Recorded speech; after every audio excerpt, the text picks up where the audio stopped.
Introduction. Reena is on her way to the Science Museum with her parents. She is an 8-year-old girl, ever so curious to learn more facts of science.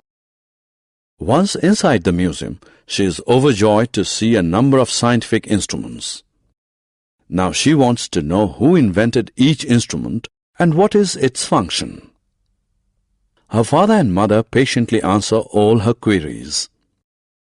In this lesson, let us look at some important inventions and their inventors. Invention of steam engine. A steam engine is a heat engine that uses steam as its fuel and derives power from it. James Watt invented the steam engine in 1775. Invention of aeroplane. The first aeroplane was designed and flown by the Wright brothers, Wilbur Wright and Orville Wright. On December 17, 1903, they piloted their first aeroplane 20 feet above a beach in North Carolina, USA. The flight lasted 12 seconds and covered 120 feet. Invention of printing press. Printing press is a device used for printing multiple copies of a text available on a paper. It was invented by Johannes Gutenberg in 1440. Invention of electric bulb. Electric bulb that gives us light is considered a revolutionary invention. It has made working in the dark convenient. Electric bulb was invented by the famous scientist Thomas Alva Edison in 1879. Invention of telephone. Telephone is a means of communication. It helps us talk to our relatives and friends living very far from us. Telephone was invented by Graham Bell in 1876. Invention of dynamo. Dynamo is an electric generator that produces direct current. It is used to run big machines in industries. Dynamo was invented by Michael Faraday in 1831. Summary. Let us summarize what we have learned. Steam engine was invented by James Watt in 1775. The first aeroplane was designed and flown by the Wright brothers in 1903. Printing press was invented by Johannes Gutenberg in 1440. Electric bulb was invented by Thomas Alva Edison in 1879. Telephone was invented by Graham Bell in 1876. Dynamo was invented by Michael Faraday in 1831. कोई भी सपना साकार करने के लिए सबसे जरूरी है सही कोच का होना। चुनिए कोचिंग प्लस को और करें अपने स्कूल कोचिंग और वैकेंसी एग्जाम का सपना साकार। Download the app now. Introduction. It is a pleasant autumn evening. Rashmi is taking a stroll in her garden. Suddenly she feels a stinging sensation on her right cheek. Her first reaction is to slap her cheek hard. On removing her hand, she finds a honeybee fall dead to the ground. Rashmi is in terrible pain. She rushes to a doctor for medical relief. You just saw Rashmi's first reaction to an external influence. In this lesson, you will learn more about the living things and their characteristics. Living things. Living things breathe, move, grow, and reproduce. Living things have sensation. They eat food and remove waste. Non-living things.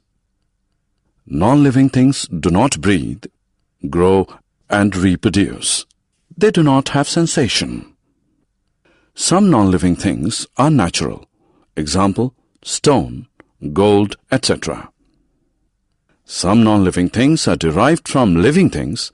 Example, honey, silk, etc. Breathing. All living things breathe. The process of breathing involves two steps. Taking oxygen-rich air into the body, known as inhalation. Releasing carbon dioxide-rich air from the body, known as exhalation. Respiration. Food gives us energy. The process of release of energy by food into our body is called respiration. Oxygen helps in respiration. Carbon dioxide is released during the process of respiration. Growth. All living things grow with time. Some living things grow bigger and larger with time. For example, horses, human beings, etc. Some living things change their form with time. For example, butterflies, etc. Stimulus, response. All living things feel the changes around them. Any external influence which causes a living thing to react is called a stimulus. The reaction of a living thing to an external influence is called a response. For example, when you touch a hot pan accidentally, you throw your hand immediately. The heat radiated by the hot pan is a stimulus. The act of moving the hand away from the hot pan is a reaction. Movement. Living things show movement. Birds fly in air. Fish swims in water. And animals run. Plants are an exception. Though living, they cannot move from one place to another. Non-living things, on the other hand, do not show any movement by themselves. Reproduction. All living things can produce young ones. This is called reproduction. Living things increase their number by reproduction. Photosynthesis. Plants make food in their leaves by means of a process called photosynthesis. Leaves of a plant prepare food by converting the carbon dioxide absorbed from air and water absorbed from soil into glucose in the presence of sunlight. Oxygen is released during photosynthesis. Sources of food. Some animals get their food from plants. They are called herbivorous. Cows and elephants are examples of herbivorous. Some animals kill and eat other animals for survival. They are called carnivorous. Tigers are examples of carnivorous. Some animals get their food from both plants and animals. They are called omnivorous. Bears and humans are examples of omnivorous.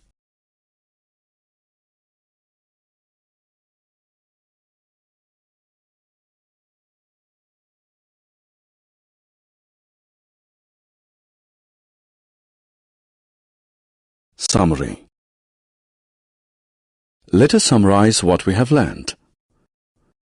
Living things breathe, move, grow, and reproduce. The process of release of energy by food into living things is called respiration. Plants make food in their leaves by photosynthesis. Living things respond to external stimuli. Living things increase their numbers by reproduction. Introduction. Priya's mother is looking at the map of Sikkim. Priya wants to know why. Her mother tells her that she is planning of a family visit to Sikkim next week. She wants the trip to be a memorable one for everyone. Therefore, she is planning. She will use the map to learn about the various spaces in Sikkim, their location, the distances between them, etc. Let us learn about maps in detail. Maps. A map represents some portion or all of Earth's surface diagrammatically. It shows countries of the world, their capitals, cities, and towns. It also shows the various landforms and water bodies on Earth. Maps use pictures or signs to denote rivers, mountains, etc. Such pictures and signs are known as symbols. Some common symbols used in maps are black lines to represent roads, blue lines to represent rivers, the color green to represent parks, dots to represent houses, and a fireman's hat to represent fire stations. Magnetic compass. A magnetic compass is a simple device which helps us to locate a place. It has a long needle. One end of the needle is marked N to represent the north direction. No matter where you are on Earth's surface, the needle of the magnetic compass will always point to the north direction. Thus, one can find all other directions in relation to north. Cartography. Cartography is the science of drawing maps. The person who draws maps is known as a cartographer. In the olden days, maps were drawn using hand tools. Hand cartography was a time-consuming and difficult process. Maps drawn using hand tools were also inaccurate. But nowadays, maps are drawn with the help of computer software, hence they are more accurate. Atlas. An atlas is a collection of maps and charts. The maps in an atlas give the geographical information about different parts of the world. The charts in an atlas contain details of specific locations such as population, sea levels, crops produced, etc. Maps are of two types, political and physical. Let us learn about them in detail. Political maps. A political map is a map that shows lines defining countries, states, and territories. Its purpose is to show the political borders. For example, the world political map shows all the countries of the world with their capitals. Similarly, the political map of Europe depicts all the political boundaries and also the names and capitals of all the countries in Europe. Thus, political maps help us in understanding the world better. Physical maps. Physical maps illustrate the physical features of an area such as mountains, rivers, and lakes. Water bodies are usually colored blue in a physical map. Different colors are used to show different land elevations, green for lower elevations, and orange or brown for higher elevations.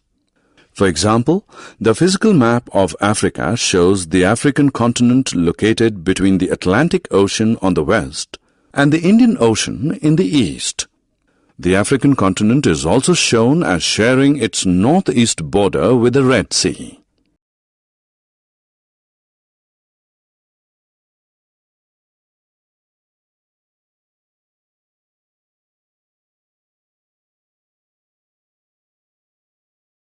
Summary. Let us summarize what we have learned. A map represents some portion or all of Earth's surface diagrammatically. A magnetic compass is a simple device that points to the north direction. Cartography is the science of drawing maps. An atlas is a collection of maps and charts. A political map shows lines defining countries, states, and territories. Physical maps illustrate the physical features of an area such as mountains, rivers, lakes, etc. Introduction. Hey, what happened, Jack? Why are you looking so serious? Today is a cricket match between India and Australia in Ahmedabad, and I want to go there to watch that live match, but my parents are not allowing. So how can I watch it? Well, Jam, you can watch it live while sitting in your room on a television set. Friends, as we know that the various means of communication like television, newspaper, and internet has made the world small. So let's learn more about some means of communication in detail here.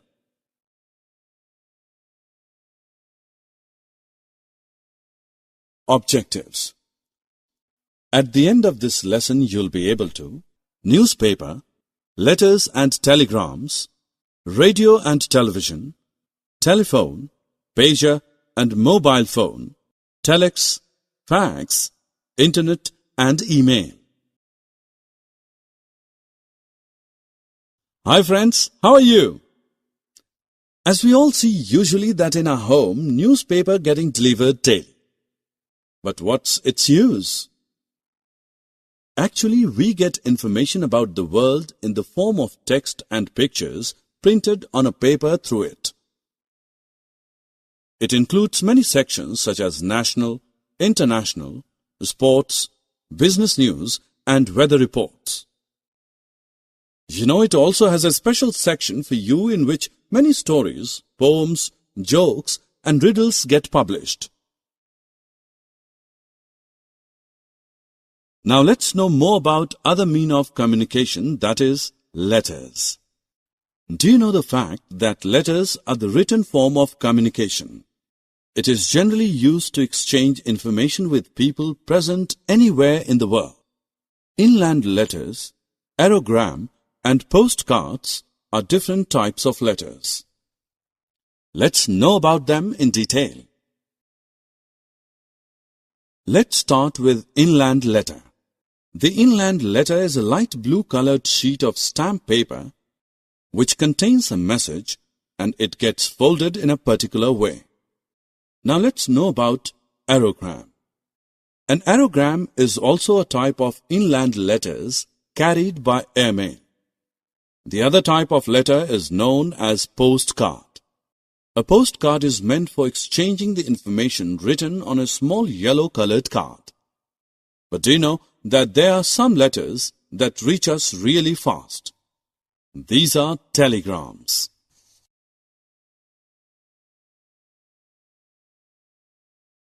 A telegram is also a means of communication. A telegram contains a brief message that can be sent quickly to a distant place. You will be surprised to know that very short messages were sent through these telegrams and people had to pay the money according to the number of words they had.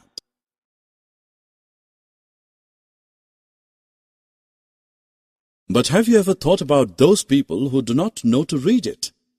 So, how do they get connected with the world? The people who do not know how to read can get news about the world with the help of radio and television. We can hear news and listen to various programs like songs through radio. On the other hand, television is an audio-visual form of communication. That means we can see and hear the events happening in the world.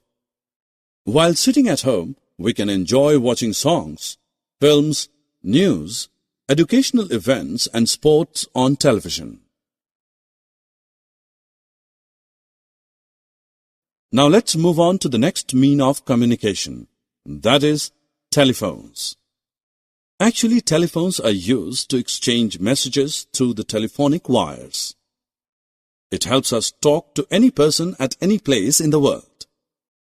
With the advancement in technologies day by day, telephones got first replaced with pagers and then with mobile phones. Now let us learn more about them. A pager is a small device that usually receives alert signals and short messages. This device is useful for those people who expect telephone calls and are not near a telephone set to make or return calls immediately. But soon mobile phones came in market and they replaced pagers due to the advanced technology. With the help of mobile phones, people can communicate both by talking or sending messages to the person anywhere. These phones do not require the telephonic wires, so we can carry it along with us everywhere. Telex is another mean of communication which provides a means of printed communication using teleprinter. teleprinters are the machines that are connected to other through cable network. This machine contains a keyboard to type the message. The messages typed at one end get typed on the machine placed at other end, and the receiver can get that message printed on a paper. These all are the common means of communications. Now let us have a look at some modern means of communication. First means of mode communication is facsimile or fax. Actually, this is an electronic device that sends handwritten or printed messages like letters, diagrams, graphs, and sketches instantly. Do you know that how fax machine works? By using telephone lines, the fax machine sends the exact copy of the document to another fax machine at the receiving end. Electronic mail, popularly known as email, is also a modern mean of communication. It is most popular in offices. It is a modern or advanced method of sending typed messages using computers and internet. These help to transfer the messages really fast, almost within few seconds. Voice chat and video chat are also means of modern communication through internet.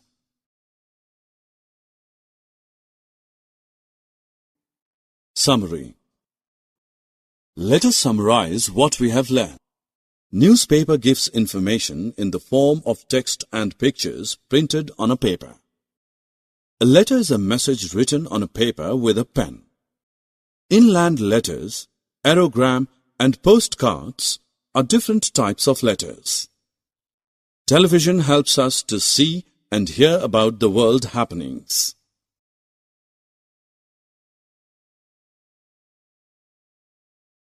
Telephones and mobile phones help us talk to any person at any place of world. Facsimile or fax is a written or typed message sent using telephone line. Email is a method of sending typed messages using computers and internet. Introduction. Shikha and her parents are at the airport to board a plane to Mumbai. Her parents have promised her a ferry ride to the Elephant Caves during their stay at Mumbai. Their return journey is booked on a train. Shikha is thrilled. She gets to use 3 modes of transport in a single trip to Mumbai. In this lesson, we will learn about the different modes of transport. Objectives. At the end of this lesson, you'll be able to define transport, list the various modes of transport, define land transport, define water transport, and define air transport. Transport. The movement of goods, animals, and people from one place to another is known as transportation or simply transport. Transport removes the barrier of distance and promotes trade between places. Means of transport. We use trucks, tractors, goods trains, ships, and cargo planes to carry goods, and buses, trains, cars, and aeroplanes to carry passengers from one place to another. Different carriers of goods, animals, and people from one place to another are known as the means of transport. Modes of transport. Goods, animals, and people can be transported by road, rail, water, or air. Different mediums used for transportation are known as the modes of transport. Modes of transport can be broadly divided into 3 categories: land transport, water transport, and air transport. Land transport. The movement of goods and passengers on land is known as land transport. Land transport can be divided into road transport and rail transport. Roadways. Roads connect one place to another on the surface of land. The ways or paths on which vehicles are driven are called the roadways. Railways. Transportation of goods and passengers on rail lines through trains is known as rail transport. The ways or paths on which trains move are called the railways. Water transport. The movement of goods and passengers on water is called water transport. Goods and passengers are carried from one place to another, both within and outside the country, by means of boats and ships. Air transport. The movement of goods and passengers from one place to another by means of aeroplanes and helicopters is called air transport. Air transport is very useful in transporting goods and passengers during natural calamities like earthquakes and floods. It is fastest mode of transport. Summary. Let us summarize what we have learned. The movement of goods, animals and people from one place to another is known as transport. Different carriers of goods, animals and people from one place to another are known as the means of transport. Different mediums of transportation are known as modes of transport. Land, water and air are the three modes of transport.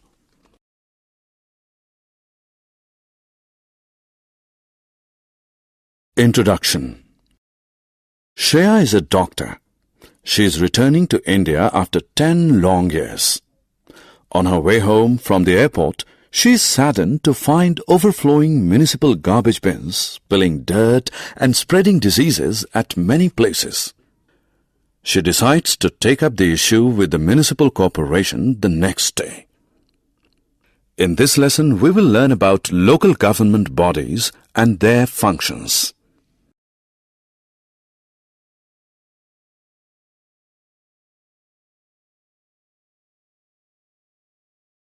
Objectives.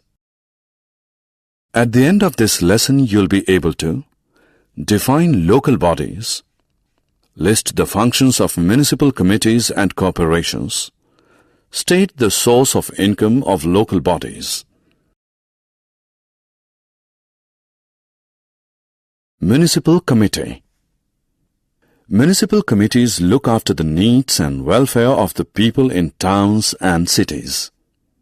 Municipal corporations work for the welfare of the people in metropolitan cities. Members of local bodies. Municipal committees and corporations are known as local bodies. Members of the municipal committee or corporation of a town or a city are elected by the people of that town or city. All men and women who are 18 years of age or above are allowed to cast their votes in municipal elections. The elected members of a municipal committee or corporation elect their chairman. In big cities, the chairman is called the mayor. He is the head of a municipal committee or corporations.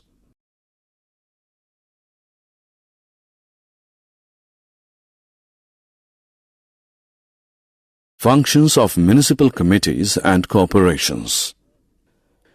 Municipal committees and corporations look after maintenance of roads, maintenance of parks and gardens, removal of garbage, drainage of water, supply of clean drinking water to people, street lighting, opening of hospitals, dispensaries and healthcare centers, and opening of primary schools. Source of income of local bodies. Local bodies get money for provision of services from the respective state governments. The state governments in turn get the money from their citizens through property taxes, road taxes and toll taxes. Summary. Let us summarize what we have learned. Municipal committees and corporations look after the needs and welfare of the people in towns and cities. Members of municipal committees and corporations are elected by the people of respective towns and cities. Mayor is the head of a municipal committee or corporation. Municipal committees and corporations get money for provision of services from the respective state governments, which in turn collect it as taxes from the citizens. Introduction. The solar system is the Sun and the group of planets and bodies that orbit it. The Sun is the center of our solar system. Planets and other bodies like comets and asteroids orbit or go around the Sun. In this lesson, let us learn more about the solar system. Objectives. At the end of this lesson, you'll be able to define solar system, explain the occurrence of day and night, explain the occurrence of seasons, list the 8 phases of moon, explain weather and its effects on life on Earth. Solar system. Solar system consists of the Sun and the 8 planets that revolve around the Sun. The 8 planets are Mercury, Venus, Earth, Mars, Jupiter, Saturn, Uranus and Neptune. Movement of Earth. Besides going around the Sun, the Earth spins on its own axis like a top. This is called rotation. Earth completes one rotation in 24 hours. During Earth's rotation, one half of the Earth faces the Sun and the other half faces away from the Sun. The former experiences day and the latter night. Therefore, Earth's rotation causes day and night. Movement of Earth. Earth's movement around the Sun along a fixed path is called revolution. Revolution causes seasons to change on Earth. Earth completes one revolution around the Sun in 365 and 1/4 days, that is 1 year. During Earth's revolution, that part of the Earth which is closer to the Sun experiences summer, while the other part of the Earth farther away from the Sun experiences winter. Moon. Moon is the natural satellite of Earth that revolves around it. It completes one revolution in 27 and 3/4 days. Unlike our Earth, there is no air or water on Moon. Therefore, life is not possible on Moon. Phases of Moon. Moon passes through 8 phases in a month. Moon's revolution around the Earth and Earth's revolution around the Sun cause the following phases of Moon. New Moon. It is the phase when the Moon facing the Earth is not visible. Waxing crescent. It is the phase when the Moon begins to appear. First quarter. It is the phase when half the Moon is visible. Waxing gibbous. It is the phase when most of the Moon is visible. Full Moon. It is the phase when the full Moon is visible. After full Moon, the size of visible Moon starts decreasing. Waning gibbous. It is the phase that follows the full Moon phase. A small portion of the Moon is invisible. Last quarter. It is the phase that follows waning gibbous. Half the Moon is invisible. Waning crescent. It is the phase that follows last quarter. Most of the Moon is invisible. After the waning crescent phase, the Moon becomes completely invisible. First man on Moon. Neil Armstrong was the first man to land on Moon on July 20, 1969. Edwin E. Aldrin and Michael Collins accompanied Neil Armstrong. All three went to the Moon as part of a mission named Apollo 11. They were dressed in specially designed spacesuits and carried life support systems on their back. They performed several experiments on the Moon and collected samples of soil and rock for further research on Earth.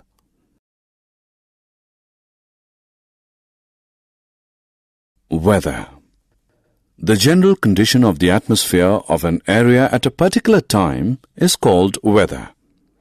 In some areas, weather remains hot over a long period of time, while at other places it is cold for a long stretch of time.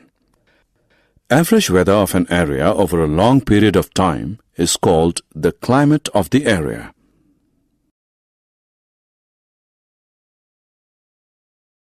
Effects of weather and climate. Weather and climate affect our lives in many ways. During hot days, we try to keep ourselves cool by wearing light clothes, using fans, coolers and ACs, drinking cold drinks and eating ice creams. In winters, we keep ourselves warm by wearing warm clothes, using room heaters, building bonfires and drinking hot drinks like tea and coffee. During rainy days, we avoid rains by staying indoors, using umbrellas and raincoats. Excessive rainfall causes floods. Weather and cultivation. Weather affects cultivation. Some crops like potatoes, tomatoes, soybeans, pumpkins, corn grow well in warm weather. Cabbage, mustard, peas, broccoli, carrot, radish grow well in cold weather conditions. Rainfall is good for rice and tea crops, but too little or too much rain can destroy crops. Weather and houses. Weather determines the structure of houses in a particular area. Houses with sloping roofs are seen in mountainous regions. Sloping roofs prevent accumulation of snow and water on roofs. In areas that experience heavy snowfall, special types of houses, known as igloos, are found. Stilt houses are common in areas that receive heavy rains. Such houses protect people from floods. Summary. Let us summarize what we have learned. Solar system consists of the Sun and 8 planets that revolve around the Sun. Earth's rotation causes day and night. Earth's revolution around the Sun causes changes in seasons. Moon is Earth's natural satellite. Weather is the atmospheric conditions of an area in a particular time period. Weather affects lives, cultivation and housing patterns of an area.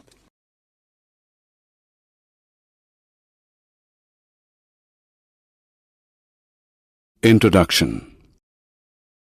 It is a pleasant Sunday morning.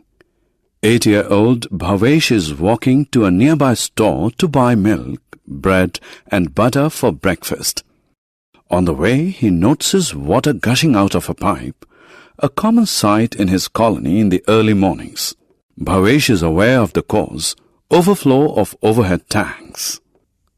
Bhavesh is saddened by such mindless wastage of an important natural resource. Let us learn about natural resources and their importance in this lesson. Objectives. At the end of this lesson, you'll be able to define natural resource, distinguish between renewable and non-renewable natural resources, state the features of different natural resources.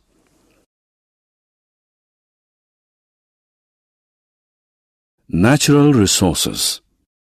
A natural resource is a stock of material given to us by nature for use. It is not created by human beings. Natural resources are of two types: renewable and non-renewable. Renewable natural resources are those resources that are not exhausted by human use. They are reformed and are available for continuous human use. For example, sunlight, water, trees, etc. are renewable natural resources. Non-renewable natural resources are those resources that are limited in supply. They take years to form. They get exhausted by continuous human use. For example, coal, petroleum, etc. are non-renewable natural resources. Let us now look at some natural resources.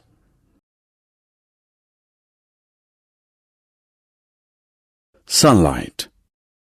Sun is a star that gives us heat and light. It is an important natural resource. Plants use energy from sunlight to prepare food.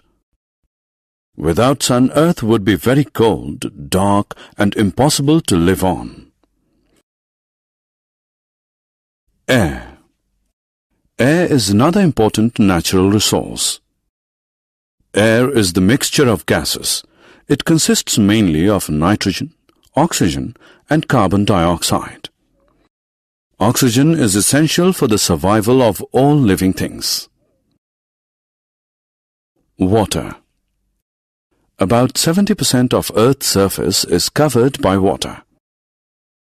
Water is also an important natural resource.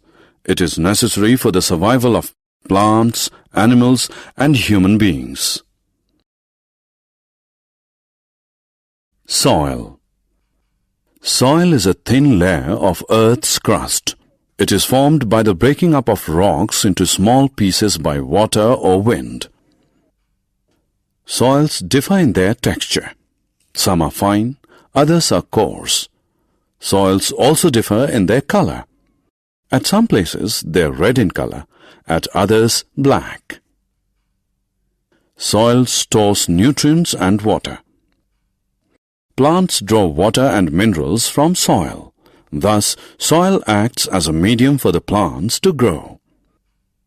It also provides shelter to ants, earthworms, and other insects and animals who make their home in the soil.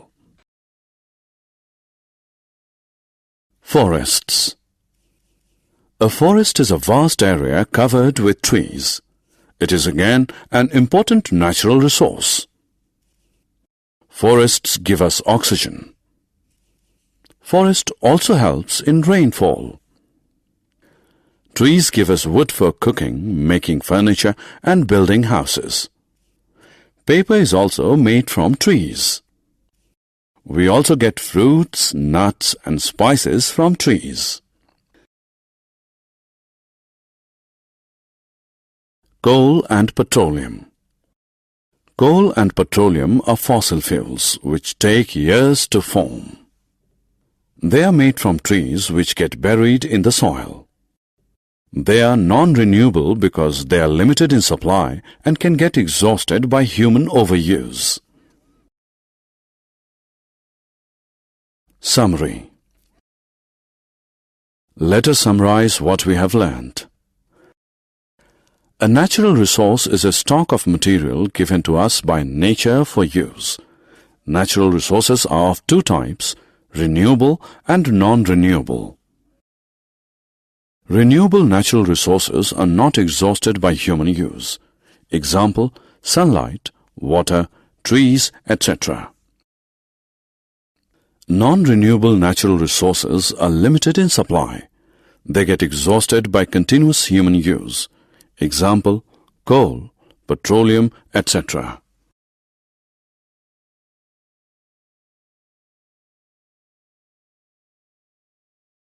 Introduction. Arjun and his father are out shopping for summer clothes. They are both looking for clothes that are cool, comfortable, lightweight, and maintenance-free. Arjun picks up a cotton shirt. His father decides against it as it is heavy and gets crushed easily.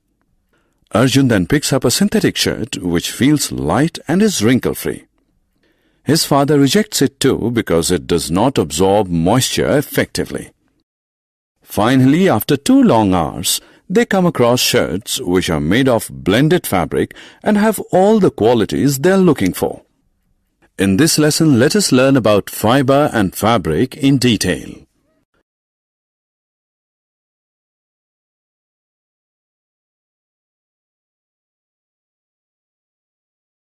Objectives. At the end of this lesson, you'll be able to state the importance of clothes, define fibers, differentiate between natural and synthetic fibers, define weaving, dyeing, designing, and stitching of fabric.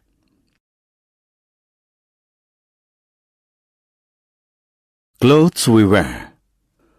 All of us wear clothes.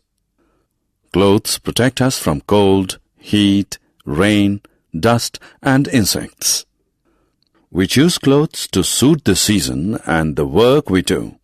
The clothes that we wear reflect our attitude and personality. Fibers. Fiber is the raw material used in manufacturing clothes.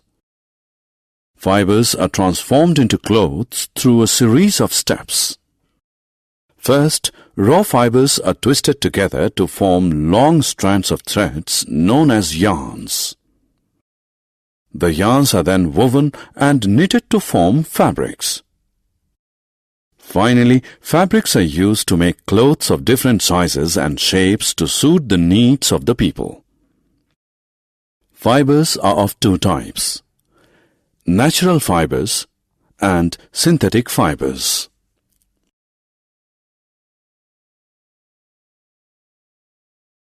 Natural fibers.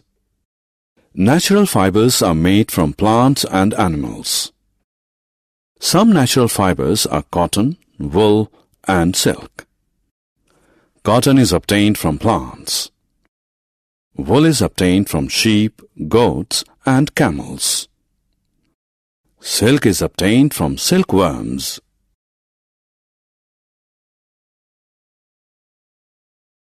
Synthetic fibers.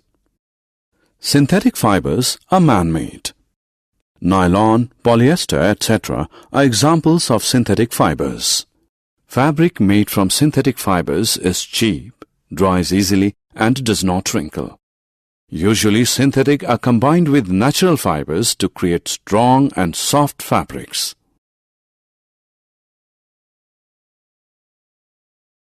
Weaving. Weaving is the process by which fabrics are made from yarns. For this purpose, one set of yarns is passed horizontally and another set of yarns is passed vertically. Crisscrossing of yarns in this manner is known as interlacing.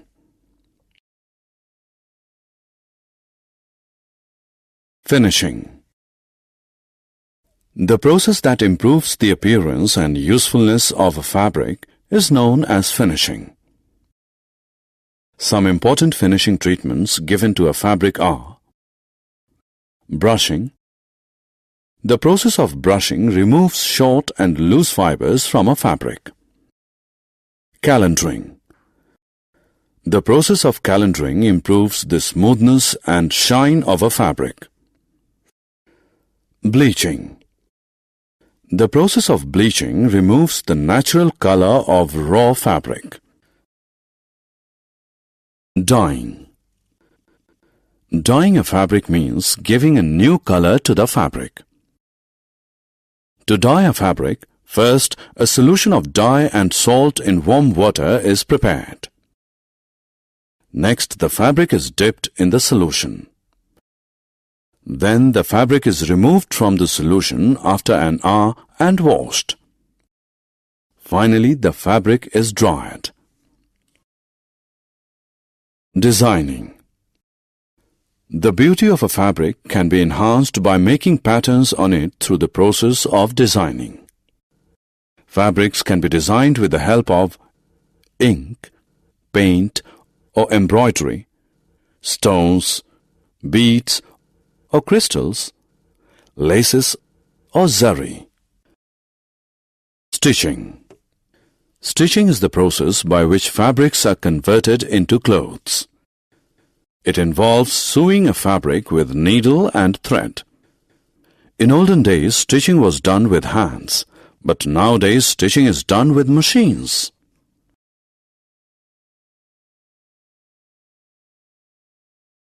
Summary. Let us summarize what we have learned. Clothes protect us from cold, heat, rain, dust and insects. Fiber is the raw material used in manufacturing clothes. Fibers are of two types, natural and synthetic. Natural fibers are obtained from plants and animals. Synthetic fibers are man-made.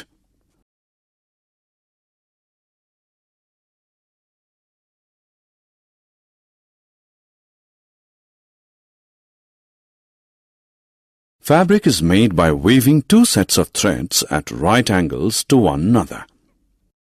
Finishing a fabric involves three basic processes: brushing, calendering, and bleaching. Fabrics are dyed and designed to enhance their appearance.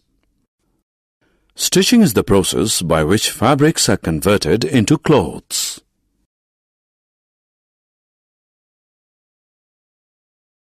Introduction. The word festival means feast day, festive celebration.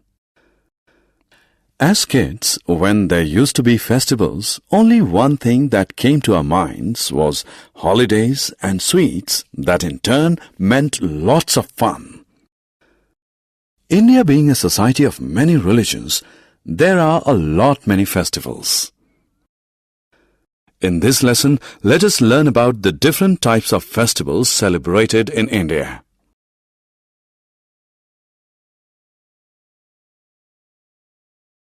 Objectives.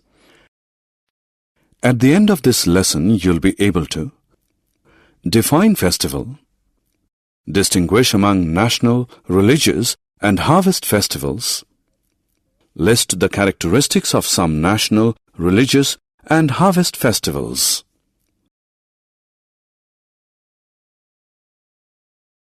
Festivals. A festival is an occasion for celebrations. Some festivals last for a day, while some others last for a few days or even a week. Festival times are happy times. During a festival, we clean and decorate our houses, wear new clothes, pray to God, exchange gifts with friends and relatives, enjoy delicacies. Festivals can be broadly classified into three categories: national festivals, religious festivals, and harvest festivals. National festivals. National festivals are celebrated by the entire nation. Some important national festivals celebrated with great enthusiasm in India are Independence Day, Republic Day, Gandhi Jayanti, and Children's Day.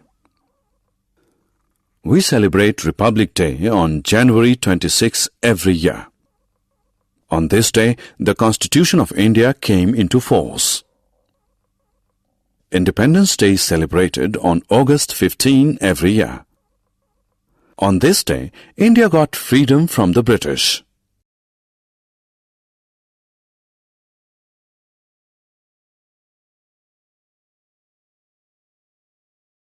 Gandhi Jayanti.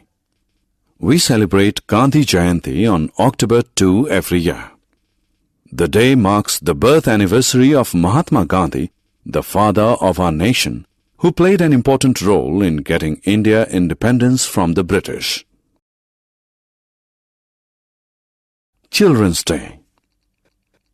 The first Prime Minister of India, Pandit Jawaharlal Nehru, was born on November 14. He was very fond of children, and children affectionately addressed him as Chacha Nehru. Hence, his birth anniversary is celebrated as Children's Day every year to commemorate his love for children. Religious festivals. Religious festivals are celebrated to worship our gods and goddesses. They vary from religion to religion. Some important religious festivals are Dasahra, Diwali, Eid ul Fitr, Raksha Bandhan, and Guru Parab.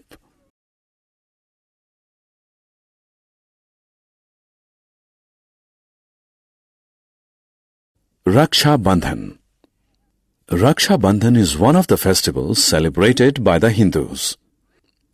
On this day, sisters tie rakhis on the wrists of their brothers and pray for their well-being, and in return, brothers promise to protect their sisters from all evil. Dasahra. Dasahra is another Hindu festival that marks the victory of good over evil. It is believed that on this day, Lord Ram killed the demon king Ravan. People gather in a large field in the evening of this day and burn effigies of Ravan, his brother Kumbhakaran, and son Meghnad. Diwali. Diwali is also a Hindu festival. The word Diwali means a row of lights. Hindus believe that Lord Ram returned to Ayodhya on this day after 14 years of exile. Hindus worship goddess Lakshmi on Diwali and seek her blessings. They also exchange sweets and gifts with their relatives and friends. They also burst crackers at night and enjoy. Eid ul Fitr. Eid ul Fitr is a Muslim festival. On this day, Muslims offer prayers in mosques and invite friends and relatives to make merry at home. Guru Purabs. Guru Purabs are celebrated by the Sikhs.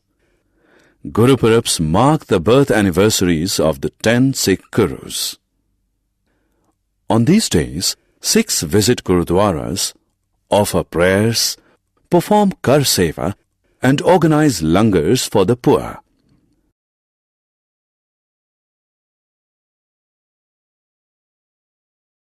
Harvest festivals.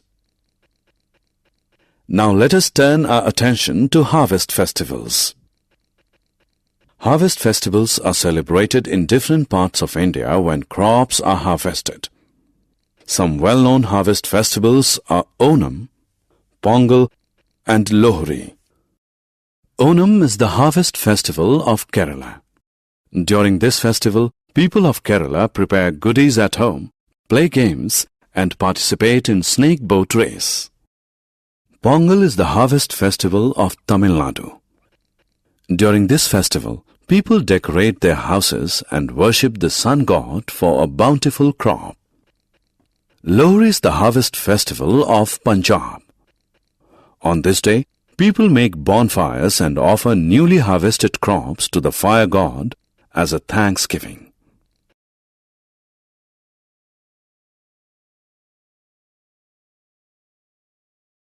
Summary. Let us summarize what we have learned. Festival is an occasion for celebrations. National festivals are celebrated by the entire nation. Some national festivals of India are Independence Day, Republic Day, Gandhi Jayanti, and Children's Day. Religious festivals are celebrated by different religions. Some religious festivals are Raksha Bandhan, Dasahra, Diwali, Eid ul Fitr, and Guru Parabs. Harvest festivals are celebrated in different parts of India when crops are harvested. Some harvest festivals are Onam, Pongal, and Lohri. Introduction. Hi friends, how are you? When we are held up in a traffic jam, how do we feel? Absolutely right. We feel suffocated and exhausted due to heavy smoke and noise of horns. We can define pollution as the presence of unwanted substances in air, soil, and water. Now let's discuss in detail about pollution and its types.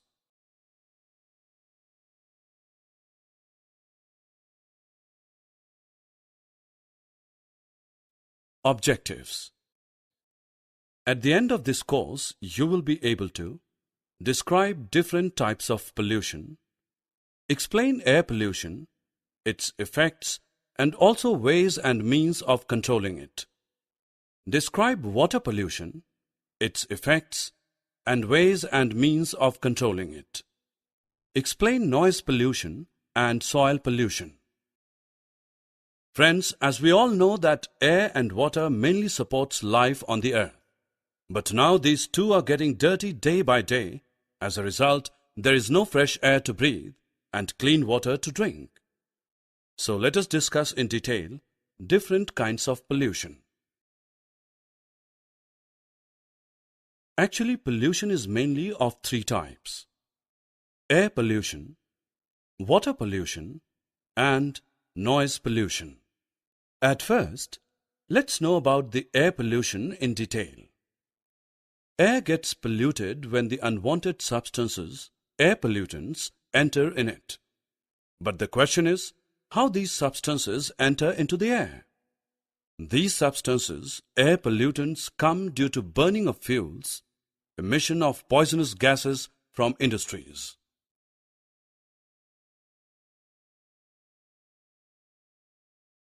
This polluted air mixes with clouds in the atmosphere and brings harmful rain. This rain is also known as acid rain. Acid rain damages our buildings and monuments. Besides it, the large amount of carbon dioxide in air increases the global temperatures, which subsequently result in the melting of glaciers. It adversely affects our lungs, and we suffer from respiratory disorders. Now the question is how we can control air pollution. There are many things that we can do to control air pollution. It can be controlled by using clean fuels, CNG, in vehicles and industries, planting of new young plants, preferring walking over driving, using public transport for transportation. Now let's know about the water pollution. Like air, water also gets polluted. Look at this river. It is very dirty. It receives sewage from the homes and wastes from the factories. Some people also wash their clothes and throw waste in it. We should not drink this water as it contains germs and may result in diseases.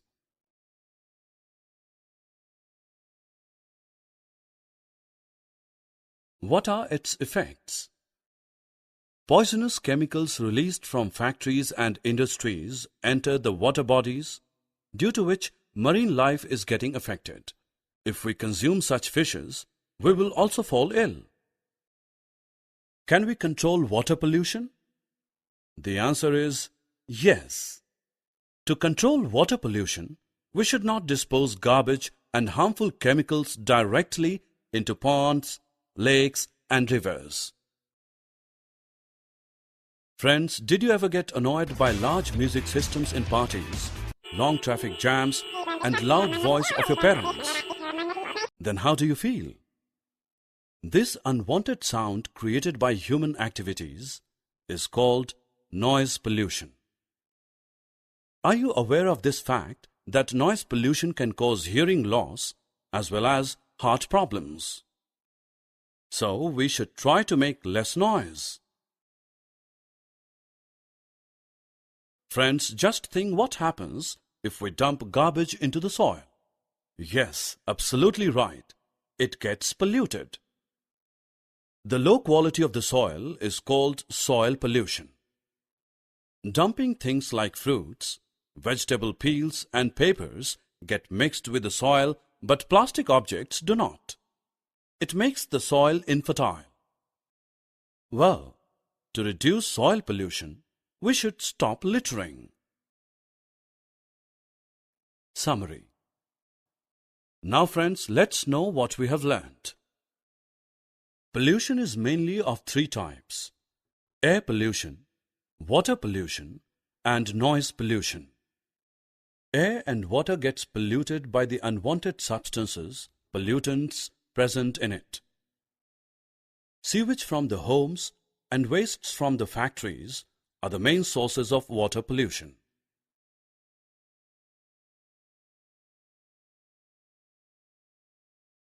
Polluted air and water have adverse effect upon human and animal health. To control water pollution, we should not dispose garbage and harmful chemicals directly into ponds, lakes, and rivers.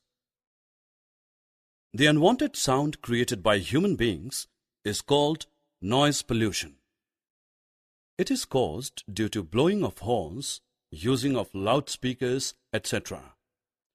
The spoilage of soil's quality is called soil pollution.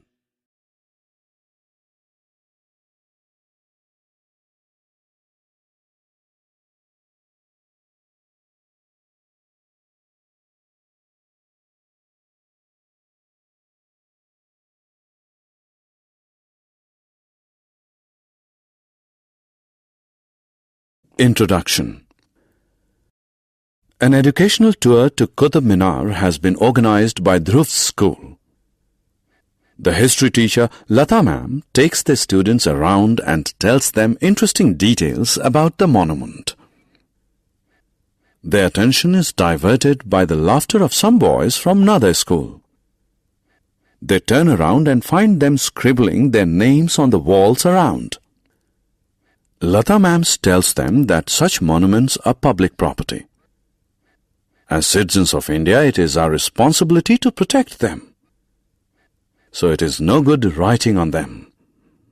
Let us learn more about properties in this lesson. Objectives.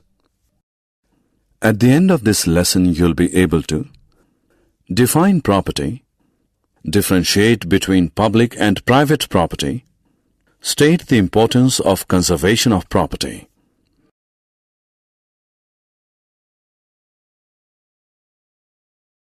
Property. Property is anything that is owned by a person, a group of persons, or government. Houses, vehicles, farmlands, historical buildings, trains, and post offices are all properties.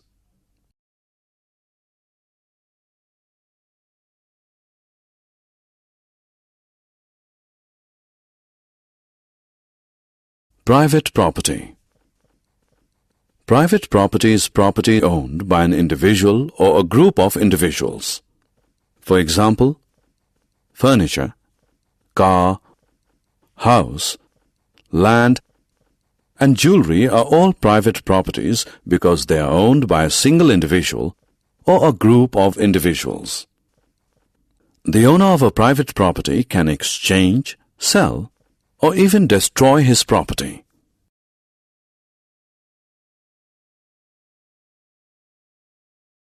Public property. Public property is property owned by the government. Such property is meant for the welfare of the people. It is available for public use.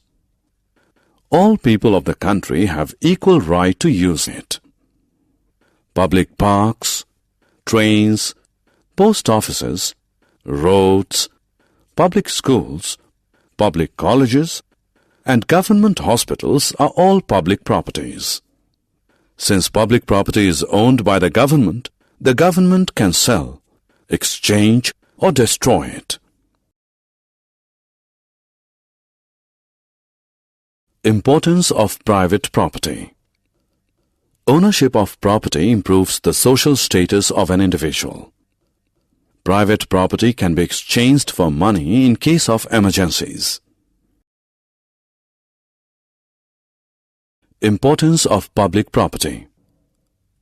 Public properties like parks, hospitals, roads, railway stations, etc. are for public welfare. They provide comfort and convenience to the public.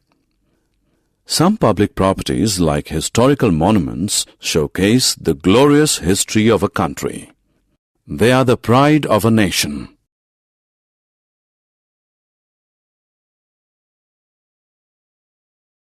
Conservation of property. People should take care of property. People should invest their money in properties that can give better returns. People should not harm or deface public property. It is their responsibility to protect and preserve them. Summary. Let us summarize what we have learned. Property is anything that is owned by a person, a group of persons, or government. Private property is owned by an individual or a group of individuals. Public property is owned by government. Public property is for public use and welfare. We must preserve and protect property.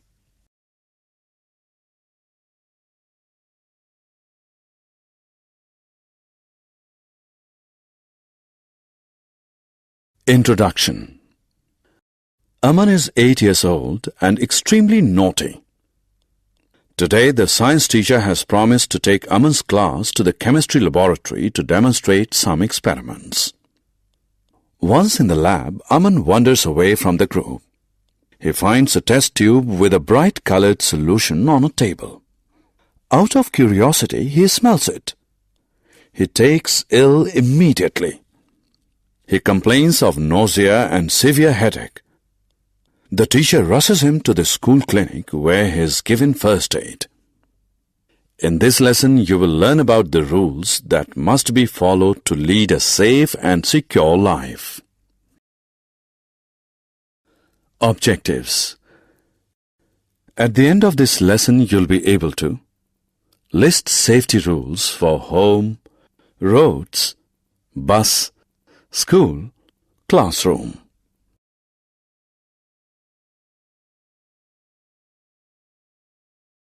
Safety at home. Life is precious. We can safeguard life by observing some simple safety rules. At home, certain precautions must be taken to ensure safety while handling sharp tools, fire and electricity. Knives, scissors, and blades are useful tools that facilitate chopping, cutting, and sharpening. But to prevent serious injuries and accidents, sharp tools must be kept out of reach of children. They must be used by children only under adult supervision. Fire plays an important role in the life of humans. Fire gives us light and helps us cook food. To avoid accidents, matchsticks must not be struck near inflammable objects. Matchsticks, lighters, etc. must be kept out of reach of children. Electricity is man's best friend, but careless use of electricity and electrical appliances can lead to fatal accidents. To avoid mishaps, plug points must be covered when not in use. Switches and sockets must not be touched with wet hands. Electric wires must be concealed. Safety on roads. Road transport promotes trade by removing the barrier of distance. However, roads can be dangerous for pedestrians if traffic rules are not obeyed. To be safe on roads, walk only on the footpaths. Use the zebra crossing to cross roads. Cross roads only when traffic lights turn red. Before crossing the road, look to the right, then to the left, and then to the right again to make sure that it is safe to cross.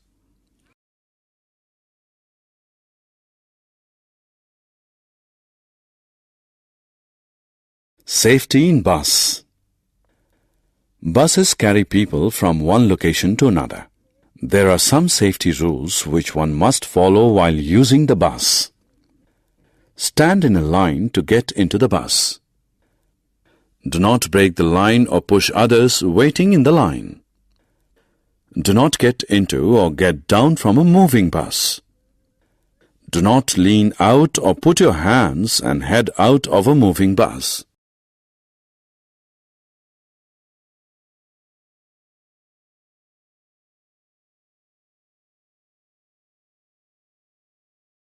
Safety in school. School is where you learn to share and cooperate. While in school, do not break the rules of games. Do not play roughly.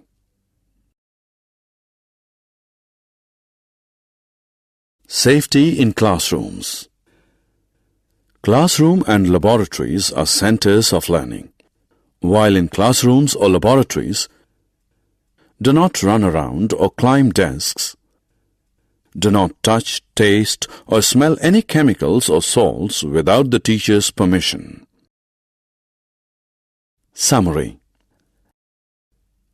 Let us summarize what we have learned. Safety rules must be followed to avoid accidents. Care must be taken while using knives, scissors, fire, and electricity. Traffic rules must be obeyed to avoid road accidents. Rules must be observed while boarding and alighting from a bus. To avoid accidents and injuries in school and classrooms, safety rules must be followed. Introduction.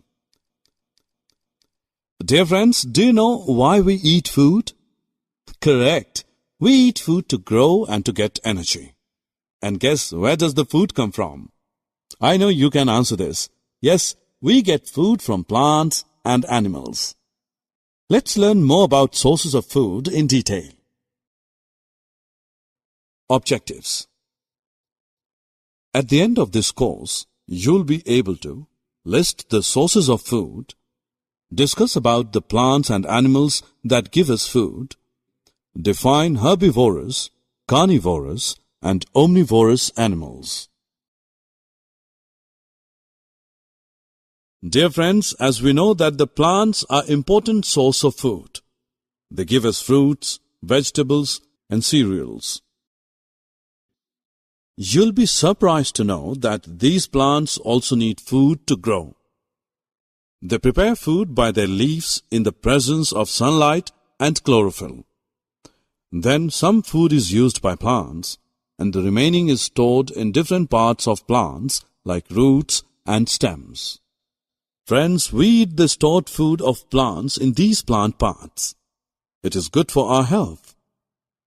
Many plants store food in their fruits.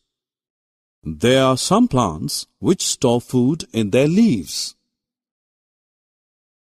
Some plants store food in their roots also. Some plants store food in their stems. Many plants store food in their seeds. We also eat many of these seeds.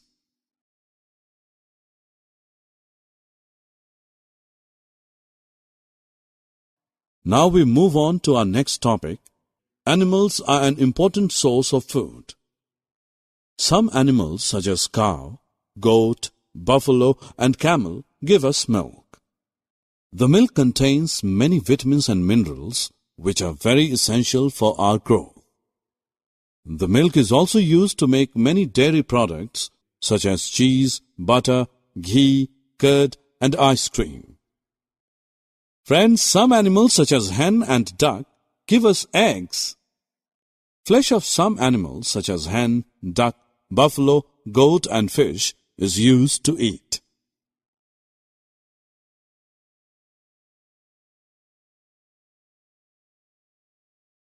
Hey, now it's time to have some fun.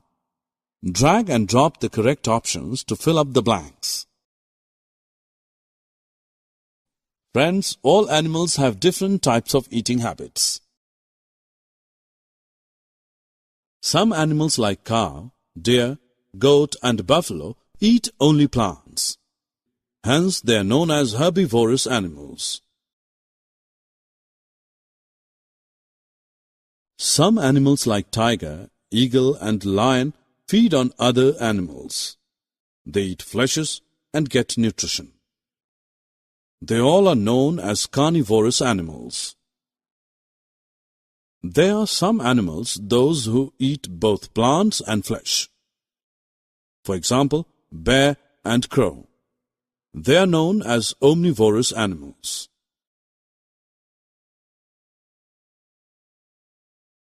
Friends, now let's quickly check what we have just learnt so far. Drag and drop to match the following. Summary. Now friends, let us summarize what we have learned so far. Food gives us energy and helps us to grow. We get fruits, vegetables and cereals from the plants. We get milk, egg and many dairy products from animals. Those animals which eat plants are known as herbivores. Those animals which eat flesh are known as carnivores. Those animals which eat both plants and animals are known as omnivores. Introduction. Hey friends, today Naira is telling her friend about kangri that Kashmiris use to keep themselves warm in winters. Kangri is an earthen pot with burning charcoal inside it that produces heat. Kashmiris keep it inside their cloaks all the time. Naira's friend wonders what life would have been like if fire had not been discovered. Let us learn more about fire in this lesson. Story of fire. Many years ago, people were unaware of fire. So they lived in the dark at night and ate uncooked food. Then, one day a man accidentally rubbed 2 stones and a spark was produced. And then people came to know about fire. Nowadays, fire is produced in several other ways, such as by striking a matchstick, pressing a gas lighter, etc. Uses of fire. Now let us understand how fire is useful to us. Fire has several uses. We use fire for light. For example, we use candles and lamps to light up our houses. We use fire to cook food and boil water. We build bonfires to get warmth in severe winters. We use fire to melt metals. Handling fire. Fire can cause serious injuries if not handled carefully. Let us now understand the precautions that we should take while handling fire. Never strike a matchstick close to inflammable substances like petrol, diesel, gas, etc. Never stand too close to a fireplace, otherwise your clothes may catch fire. Always keep fire extinguishers at home and offices to fight accidental fires. In case of a major fire, call the fire station immediately. Pour water on burns immediately. Summary. Let us summarize what we have learned. Many years ago, people did not know about fire. Fire was discovered accidentally. Fire is used for lighting, cooking, boiling, and melting. Fire must be handled carefully, otherwise it can cause serious injuries. Introduction.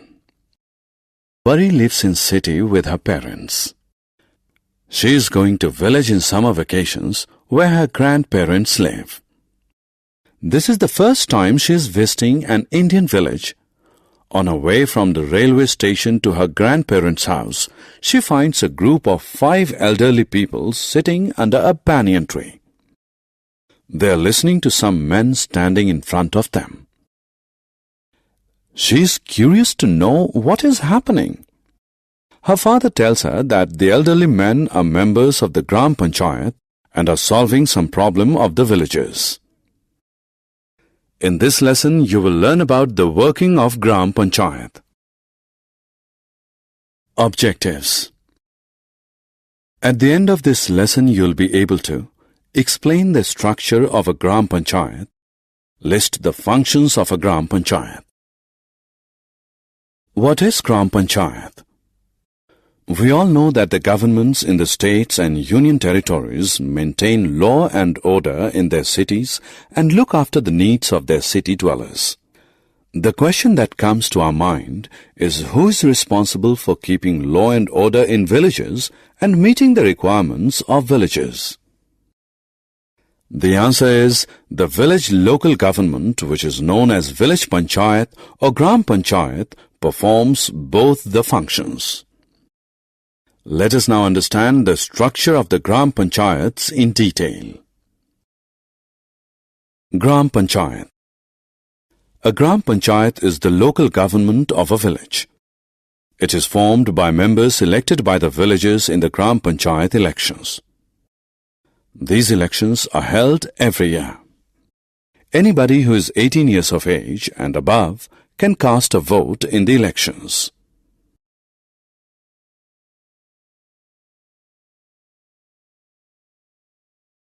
Members of Gram Panchayat. A Gram Panchayat consists of 5 members. The head of the Gram Panchayat is called the village pradhan or the sarpanch. The sarpanch of a Gram Panchayat can be a male or a female. The members of a Gram Panchayat hold meetings to solve the problems of the villagers. The Panchayat solves land, water and other disputes among villagers. Let us learn more about the other duties of a Gram Panchayat. Functions of Gram Panchayat. The Gram Panchayat looks after the cleanliness of the village. It also takes care of the water supply to the village. It serves to maintain roads, streets and proper lighting in the village. It makes arrangements for the education of children and adults of the village. Functions of Gram Panchayat. The Gram Panchayat provides facilities for maintaining public health and hygiene and organizes health programs for its people. It also maintains law and order in the village. For performing all these functions, the Gram Panchayat receives funds from the state government. Summary. Let us summarize what we have learnt. A Gram Village Panchayat is the local government of a village. A Gram Panchayat consists of 5 members headed by the Sarpanch. The members of a Gram Panchayat hold meetings to solve the problems of villagers. Proper maintenance of a village is the responsibility of its Panchayat.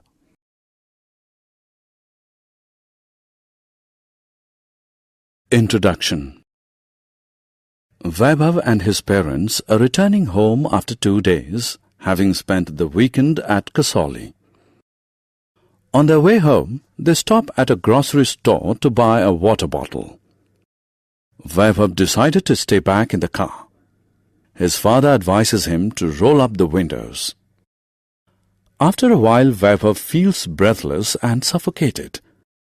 He immediately rolls down the windows of the car to let in fresh air. In this lesson, you will learn about air and its importance. Objectives. At the end of this lesson, you'll be able to state the characteristics of air, explain the importance of air for all living beings, list the uses of air.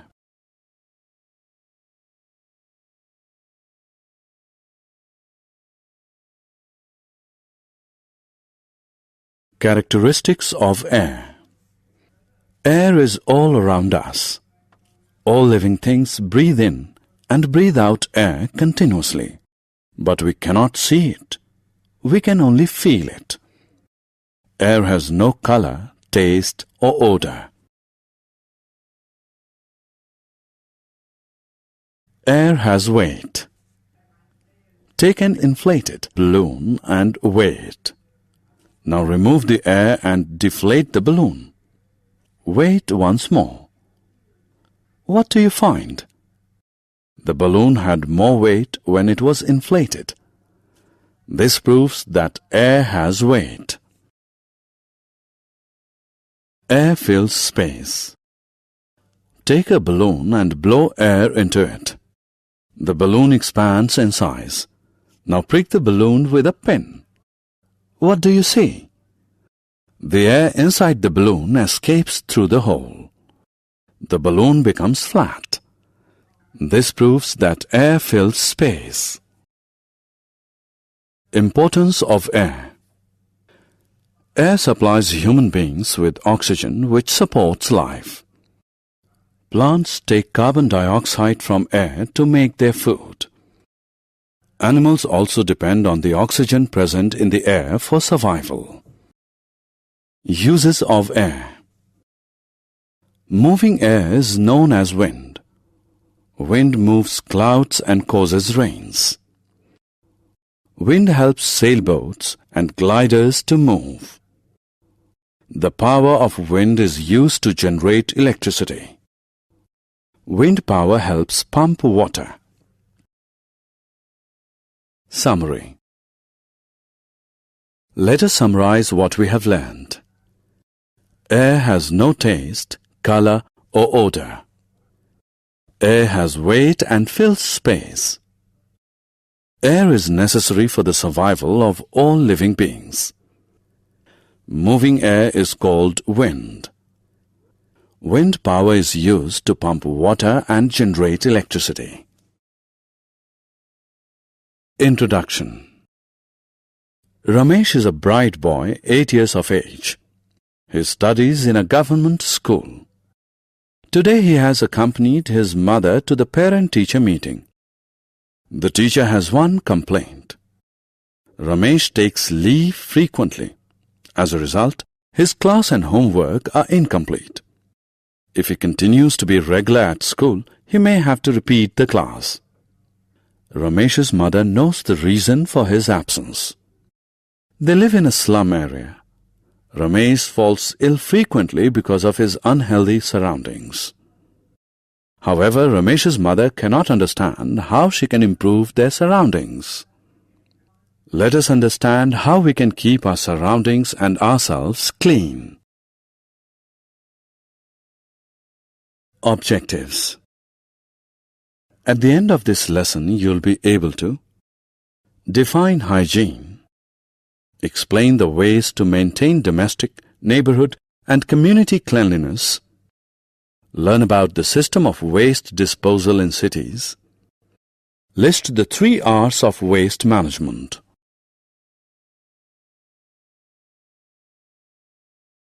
Hygiene.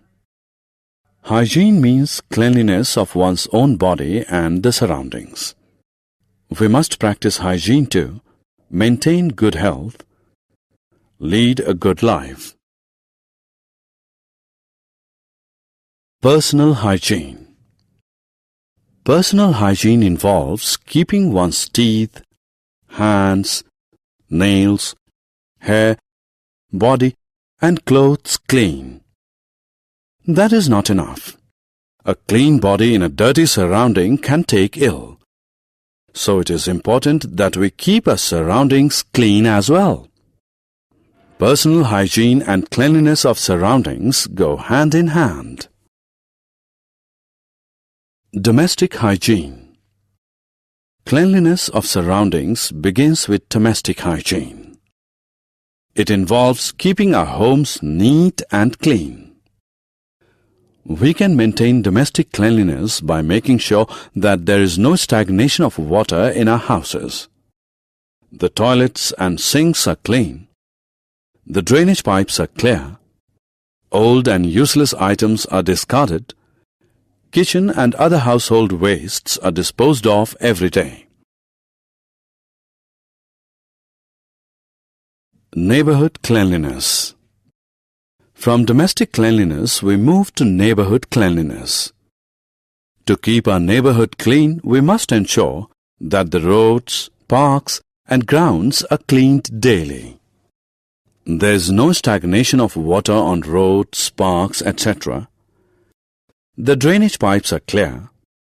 There is proper disposal of waste in public dustbins.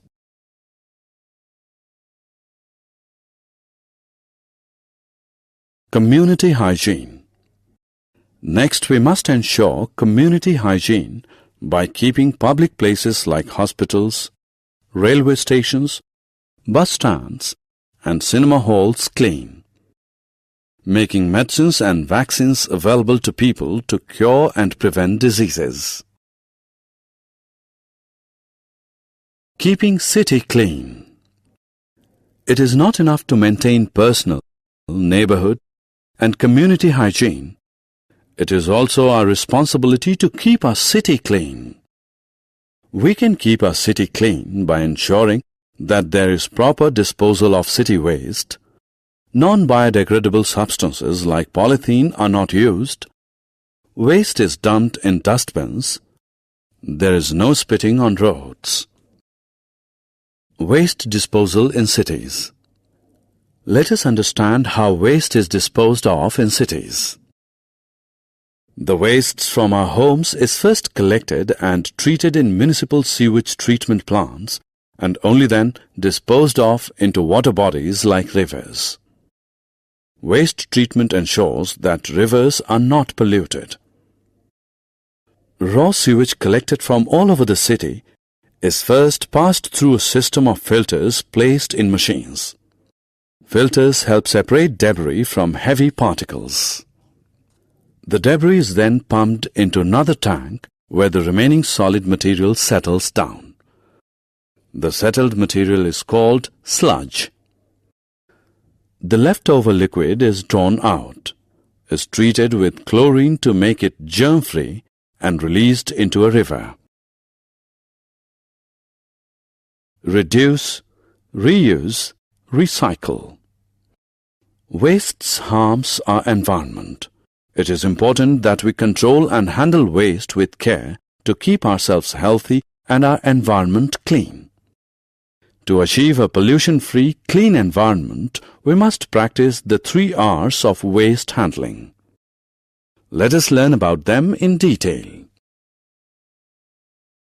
3 R's of waste management. The first R stands for recycle. Recycle is to process old, used items in a way that they can be used to make new products.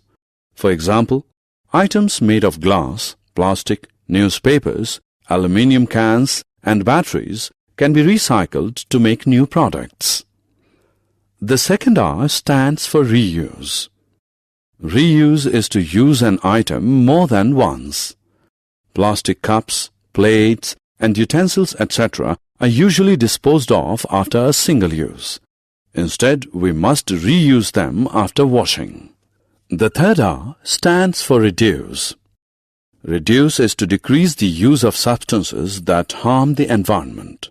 For example, we must buy larger packs of toothpastes, dishwasher detergents, cereals, etc. and reduce the quantity of packaging material. Now Ramesh's mother has understood how she can keep her surroundings clean. She has decided to educate other slum dwellers about the importance of cleanliness, keep their surroundings germ-free and their children healthy. Summary. Let us summarize what we have learned. Hygiene means cleanliness. We must keep our neighborhood, community, and the whole city clean.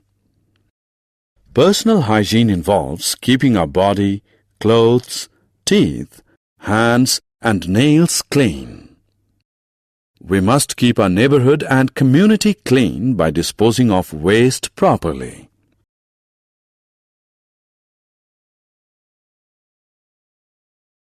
The city waste is treated in municipal sewage treatment plants before disposal. Reduce, reuse, and recycle are the 3 R's of waste management.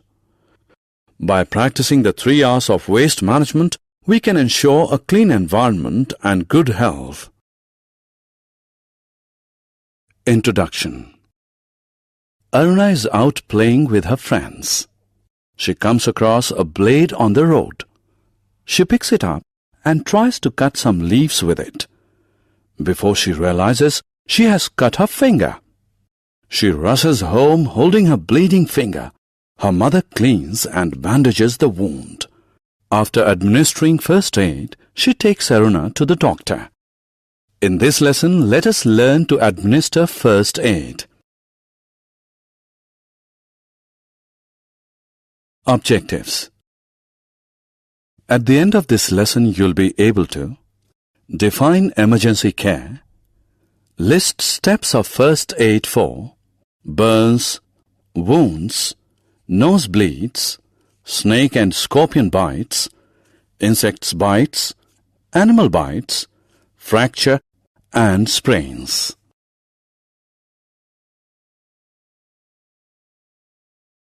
Emergency care.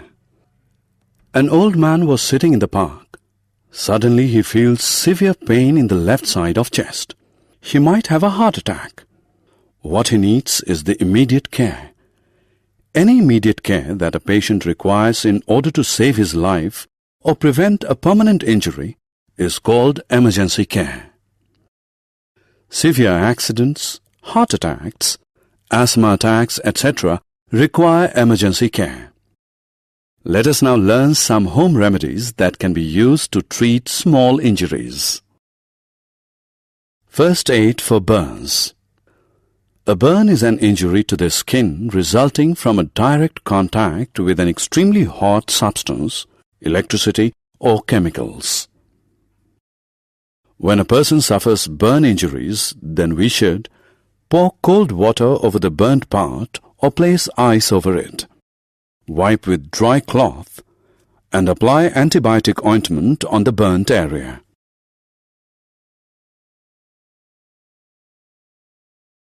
First aid for wounds. Wound is an injury that is caused by a cut, tear, or puncture in the skin. When wounds bleed, we should wash the wound with clean water and soap. Apply antibiotic ointment. Cover the wound with a bandage. First aid for nosebleeds. Nose bleeds when the blood vessels present inside the nose rupture. In case of a nosebleed, we should make the person sit down and lean forward. Press the soft part of the nose using the thumb and the index finger till the bleeding stops. First aid for snake and scorpion bites. Snake and scorpion bites can be life-threatening. To prevent loss of life from a snake or scorpion bite, we should tie a piece of cloth or rope tightly just above the wound to prevent the spread of venom to the rest of the body. Wash the wound with soap and water. Suck and spit out blood to remove the venom from the body. First aid for insect bites. Some insect bites can prove fatal. When an insect bites, we should wash the affected area thoroughly with soap and water.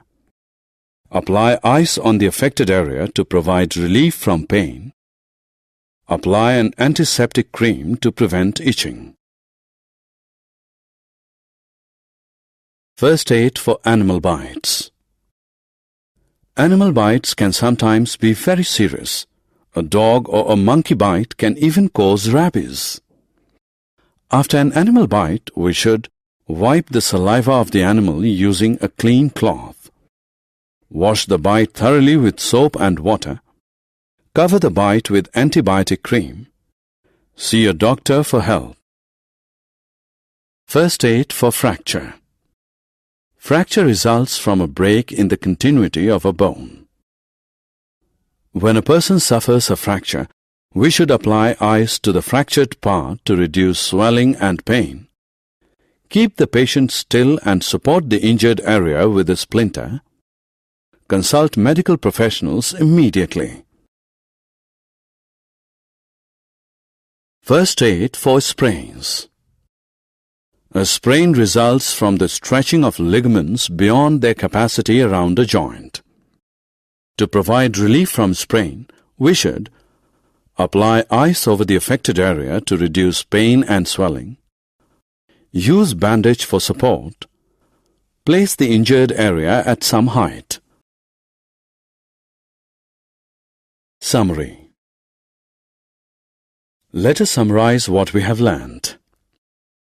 The immediate care that a patient requires to save his life or prevent a permanent injury is emergency care.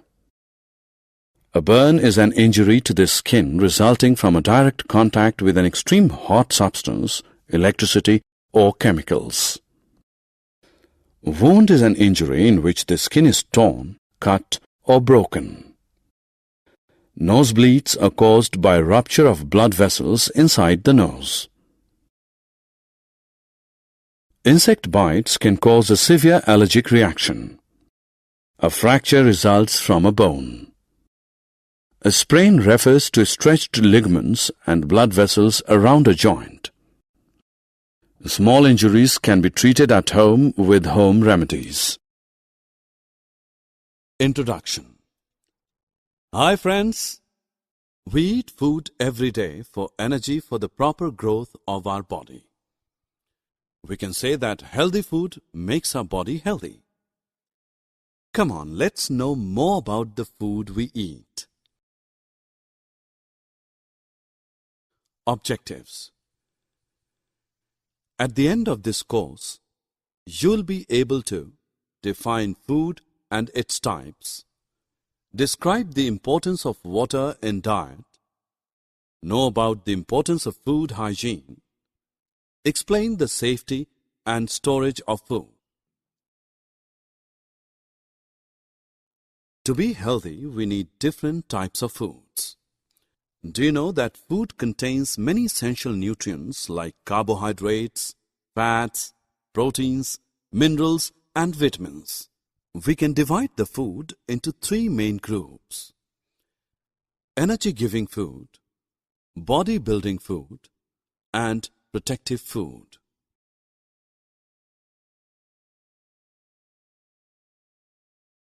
Friends, as I told you earlier that we need energy to perform various tasks. Mainly, we get energy from energy-giving foods.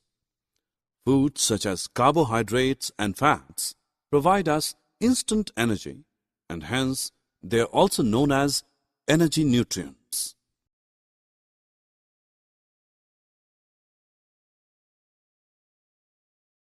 Food also helps in the proper growth of our body. The food rich in proteins is called body-building food. Such food strengthens our bones and muscles. Let us know about the protective food. This kind of food protects us from diseases. It makes our body disease-resistant.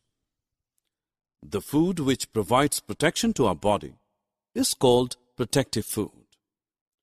Protective foods are rich in vitamins and minerals.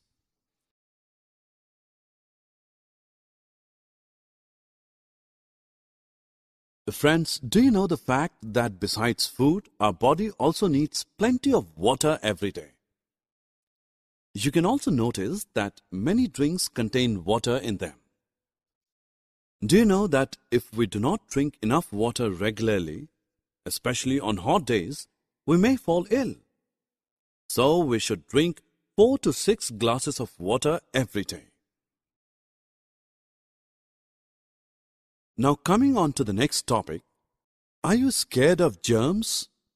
They are everywhere and can make you ill. So we should follow some simple rules or steps to protect ourselves from diseases. Wash hands thoroughly with soap before and after meal.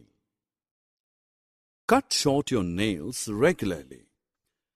Eat raw fruits and vegetables after washing them with clean water. Eat freshly cooked food and try to avoid dirty or stale food. Let's know about the safety and storage of food from spoiling. Boiling of water makes it germ-free. Refrigerators keep the food cold and safe from germs. Wash fresh fruits and vegetables thoroughly. Food should be covered with protected foil, cloth or lid. Summary. Now friends, let's summarize what we have learned. Food is made up of many nutrients such as carbohydrates, fats, proteins, minerals and vitamins. Food can be divided into three main groups: energy-giving food, body-building food and protective food.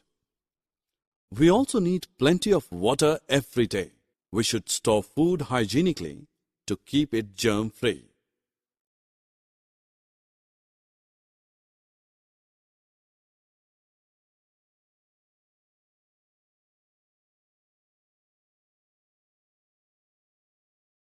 Introduction.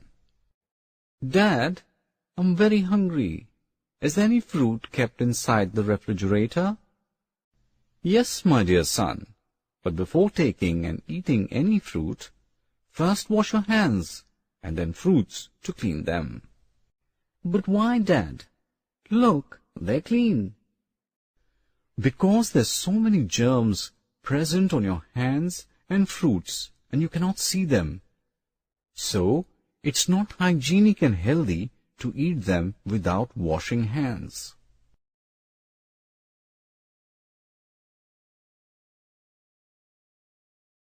Objectives.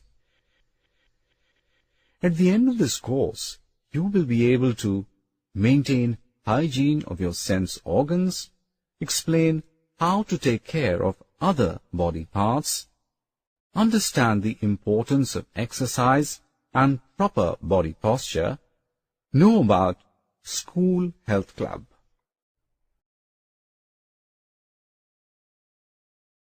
Dear friends, I'm your friend Sam. Let's recall first what sense organs are present in our body. Eyes, ears, nose, tongue and skin are the 5 sense organs present in our body. Actually, we interact with the outer world with the help of these organs. So it is very necessary to take care of them. Now, let us discuss how we keep our sense organs healthy and hygienic. Let's first discuss eyes. Eyes are the sense organ of sight. To take care of our eyes, we should follow some useful tips, which are as follows. Wash your eyes with cold water regularly. Always read under sufficient light. Eat fresh fruits and green vegetables on a regular basis. Now, let's talk about nose. Nose helps us to breathe and smell. To take care of this sense organ, we should follow some useful tips, which are as follows. Use a soft, washed cloth to clean your nose. Cover your nose at the time of sneezing so that the germs do not spread in our surroundings. Next sense organ is ear. Ears help us to hear sounds. To take care of your ears, we should follow some useful tips, which are as follows. Use cotton buds to clean your ears. Avoid listening to very loud sounds. Tongue is another sense organ.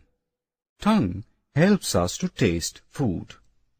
To take care of tongue, we should follow some useful tips. We should clean the tongue with a tongue cleaner gently. Do you know that most of the bacteria are not found in the teeth, but on our tongue? The 5th and last sense organ is our skin. Actually, it is the organ of touch and feel. The skin is the most exposed part of the body, so the chances of growing germs on it are comparatively higher. To take care of our skin, we should follow some useful tips such as take bath daily, change your clothes daily, wash any wound thoroughly, and apply medicine immediately on it.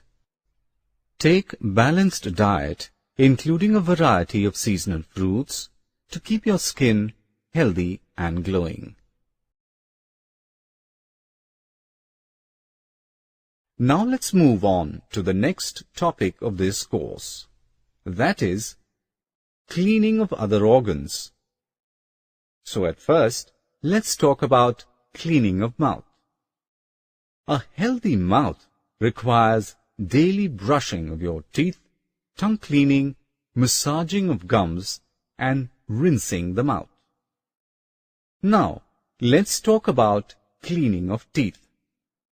Teeth help us in chewing and grinding the food. To keep them healthy and strong, we should brush our teeth twice a day, after waking up in the morning and before sleeping at night. Now, let's discuss the methods of keeping the hair clean. Do you know that the hair keeps the germs away from your body? Sweat and oil makes the hair dirty. So to keep your hair clean and healthy, you should follow some steps such as wash your hair regularly with a mild hair cleanser or shampoo. Massage the scalp well with oil. As we can see that the face is that part of our body which bears most of the sense organs. So in order to keep it clean, we should follow some necessary tips such as wash your face at least twice a day to remove all dirt, dust and germs which come in contact during the course of the day. Apply some moisturizer on your face to keep it healthy and fresh. Our nails also contain dust particles and germs, and if we eat food with hands having dirty nails, the dirt may enter into our mouth, which may cause diseases. To keep our nails clean and healthy, we should cut our nails regularly and wash them with hand sanitizer every day. To prevent infections, we should follow certain steps such as wash your legs and feet well during bathing. Dry them properly, especially between the toes. After coming from outside, wash your legs and feet properly. If we want to remain healthy and fit, we should exercise regularly because exercising makes you more energetic, keeps your body weight under check, keeps mentally and physically fit. Now let's enjoy another interesting topic, that is body posture. A good body posture is essential for proper body growth. In a good posture, our shoulders ought to be straight, abdomen should be pulled in, head should be lifted, and chin should be parallel to the ground. Do you know the benefits of having a good posture? Okay, now I will tell you. If you have a good posture, then breathing becomes easier, blood circulation and digestion improves, muscles and joints become stronger, your voice gets clearer.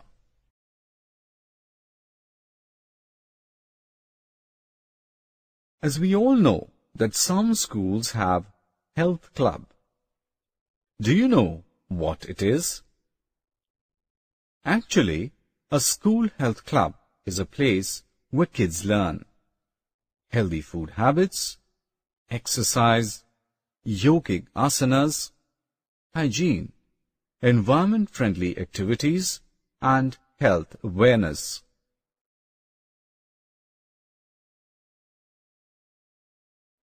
Summary.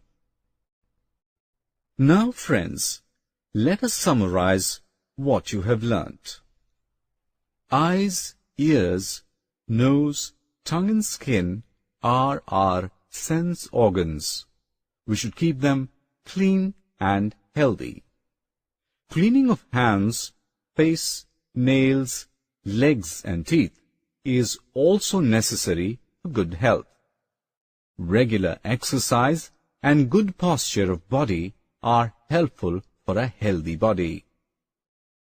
School Health Club teaches the kids about healthy food habits, exercises, hygiene, and environmental-friendly activities. Introduction. Hrithik is on a vacation to Meghalaya. He finds that most houses are built at some height from the ground with the help of a few pillars. He asks his mother the reason for it. His mother explains that the state receives heavy rainfall every year. So in order to prevent rainwater from entering and damaging the houses are built on stilts. Hrithik is eager to learn more about the different types of houses found in the world. Let us discuss houses in detail. Objectives.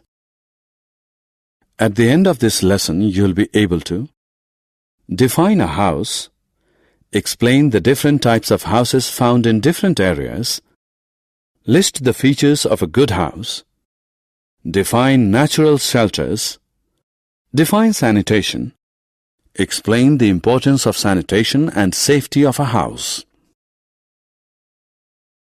Houses. What is a house? House is a building or place where people live with their families. Houses in snowy areas. Houses differ from place to place. Houses in areas that receive heavy snowfall have sloping roofs. Sloping roofs prevent snow from collecting on the roof. In places covered with snow throughout the year like Greenland, Antarctica, etc., people live in special houses known as igloos. Igloos are semi-spherical in shape and are made of blocks of ice. Houses in mountainous regions. In mountainous regions, houses are made of wood. Here again, the houses have sloping roofs because such regions receive a lot of rain and snow. Sloping roofs allow easy flow of snow and rainwater from the roof to the ground.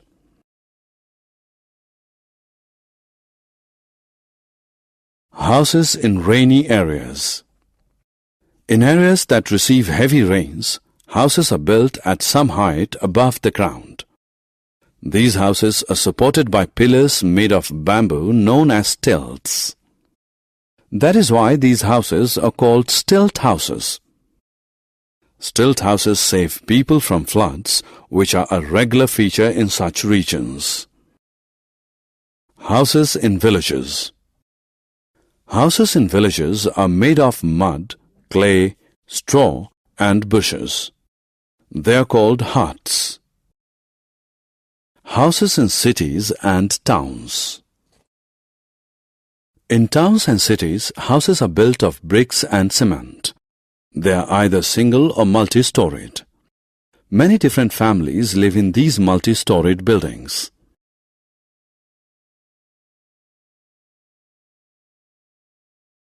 Good house. House may be small or big. A good house is one which is airy, gets proper sunlight, has a separate cooking area, has a separate sleeping area, has independent bathrooms and toilets, has a separate area for entertaining guests. Natural shelters. Early man did not build houses.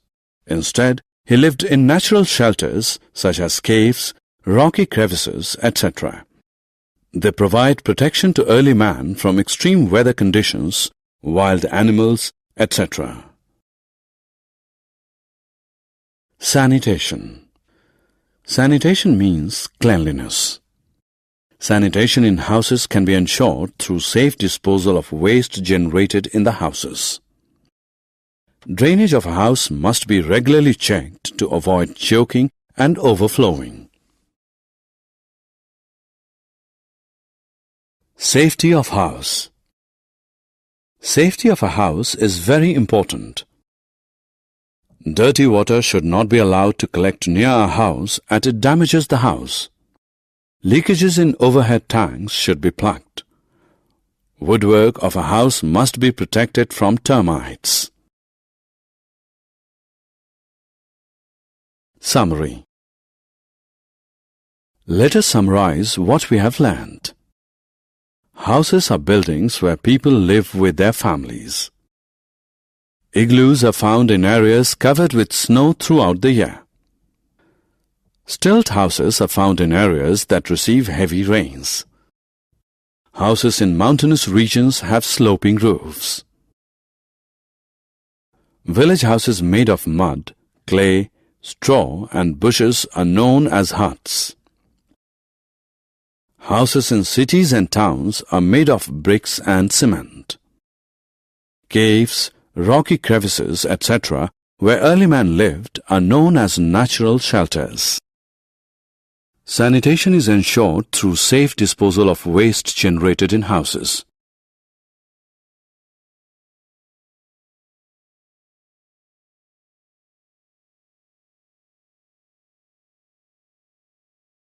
Introduction. Vinita's grandfather has suffered a heart attack. Her father and mother rush him to the hospital. Doctors decide to perform an emergency surgery on him. Next day at school, Vinita asks her teacher if the heart is the most important organ of the human body. Vinita's teacher explains the functions of all important organs of the human body. Let us hear what he has to say. Objectives. At the end of this lesson, you'll be able to define organs, differentiate between internal and external organs of the human body, state the functions of bones and muscles, brain, heart, lungs, liver, stomach, small intestine, large intestine, and kidneys.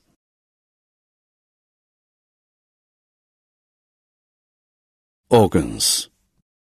The parts of the human body that help the body perform functions like playing, bathing, walking, eating, digesting, breathing, etc. are called organs. On the basis of their location in the human body, organs are classified as internal or external. Let us learn more about the internal and external organs of the human body. Internal and external organs. The organs that are located on the exterior of the human body and are visible to the human eye from outside are called external organs. For example, skin, eyes, ears, nose, legs, etc. The organs that are located inside the human body and not visible to the human eye from outside are called internal organs.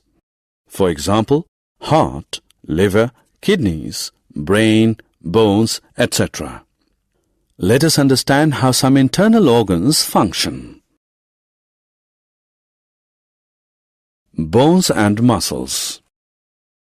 Running, jumping, walking, moving, folding hands, swinging legs, etc. are activities that involve movement of organs of the human body. All these activities are made possible by bones and muscles.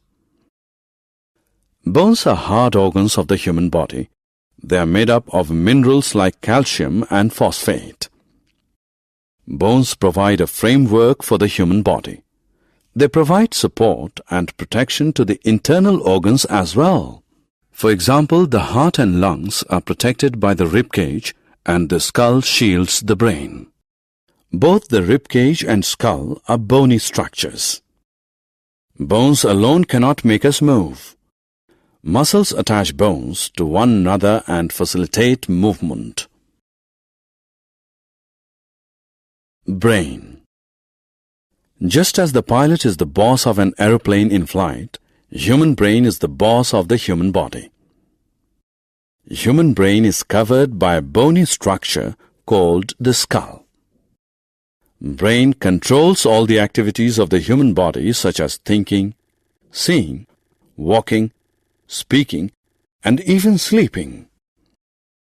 Heart. Human heart is located in the chest cavity between the two lungs, a little to the left of the center of the human body. It is conical in shape. The heart of a human being is the size of his clenched fist. It is a bag of muscles responsible for pumping blood filled with oxygen and other nutrients throughout the body. The human heart beats 72 times in a minute. It works continuously without getting tired. Lungs. All living organisms breathe in and breathe out air. Breathing in is known as inhalation. Breathing out is known as exhalation. Once inhaled, the air reaches the lungs. In the lungs, it is exchanged for impure air, which is then exhaled. Human body has two lungs, located on either side of the heart in the chest cavity. The nose and the windpipe form the passage for the air to move in and out of the lungs. Like the heart, the rib cage also protects the lungs. Digestive organs. Like machines, human body also requires fuel to perform work. The food that we eat every day serves as the fuel for our body. The food eaten by a human being is broken down into smaller pieces to obtain energy. This process is called digestion. Some main organs that help in digestion are liver, stomach, small and large intestines. Let us now understand the functions of these organs. Liver and stomach. The liver is a secretory organ that produces many juices that help in digesting food. The stomach is a J-shaped muscular organ that stores the chewed food brought in by the food pipe. The food is digested in the stomach with the help of enzymes and acids present here. Small and large intestines. The intestines are long tubes where the final breakdown and absorption of food occurs. The small intestine is a long, coiled tube where the digested food is broken down completely and absorbed into the blood. The large intestine absorbs water from the undigested food and also passes the waste food out from the body as feces. Kidneys. The kidneys are organs that keep our blood free from unwanted substances called wastes. Our body has a pair of kidneys located just below the rib cage, one on either side of the body. The kidneys remove wastes from the blood and various body parts and thus keep us healthy. Summary. Let us summarize what we have learned. Parts of the body that help the human body perform various functions are called organs.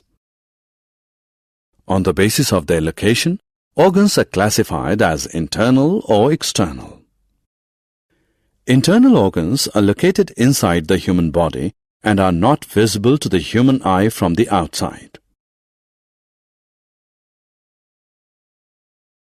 External organs are located on the exterior of the human body and are visible to the human eye from outside.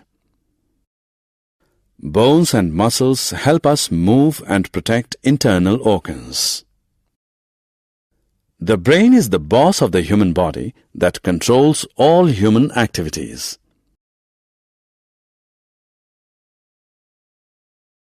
The heart pumps blood filled with oxygen and other nutrients to all the parts of the human body. Lungs facilitate exchange of gases. Stomach and small intestine help in digestion and absorption of food. Large intestine and kidneys keep us healthy by removing wastes from the body. Introduction. Sachin returns home from school very excited. He tells his mother that the students of his class were examined by the doctor. He is happy that the doctor declared him physically fit and healthy. But there is one thing bothering him. The doctor measured his height in centimeters and weight in kilograms. He wants to know the difference between the two units of measurement, centimeters and kilograms. In this lesson, we will learn about the various units of measurement in detail. Objectives. At the end of this lesson, you'll be able to state the use of different metric measures, convert meters into centimeters, add and subtract meters and centimeters, convert kilograms into grams, add and subtract kilograms and grams, convert liters into milliliters, add and subtract liters and milliliters.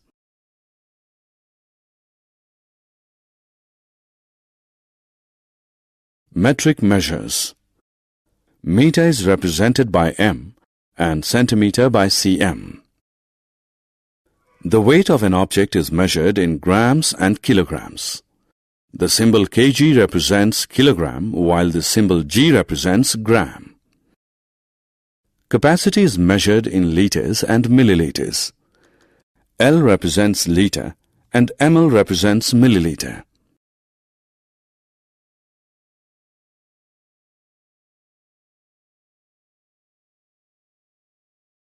Conversion of meters into centimeters.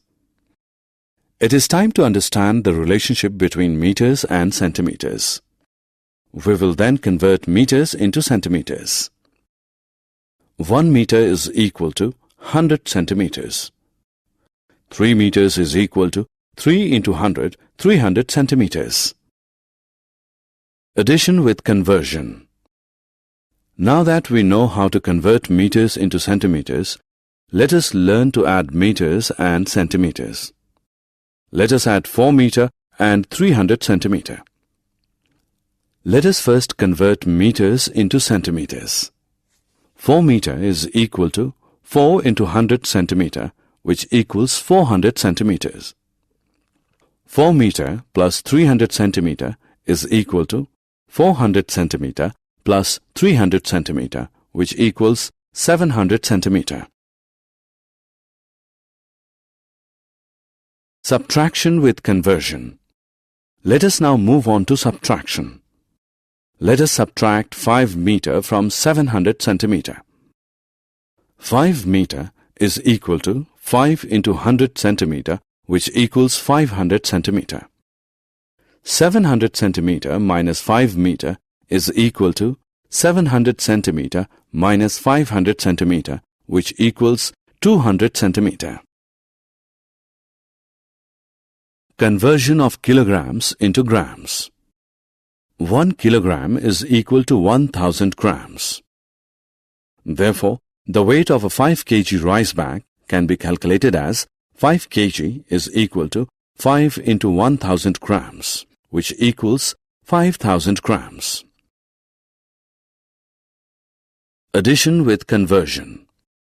Let's now add 7 kilograms with 700 grams. Let us first convert kilograms into grams. 1 kg is equal to 1000 grams. So, 7 kg is equal to 7 into 1000 grams, which equals 7000 grams. 7 kg plus 700 grams is equal to 7000 grams plus 700 grams, which equals 7700 grams. Subtraction with conversion. Let us proceed to subtraction. Let us subtract 7000 grams from 9 kilograms. 9 kg is 9 into 1000 grams, which equals 9000 grams. 9 kg minus 7000 grams is equal to 9,000 grams minus 7,000 grams, which equals 2,000 grams. Conversion of liter to milliliter. Sonam drinks 3 liters of water in a day. What is Sonam's water intake in milliliters? 1 liter is equal to 1000 milliliter. 3 liter is equal to 3 into 1000 milliliter, which equals 3000 milliliter. Therefore, Sonam drinks 3000 milliliters of water in a day.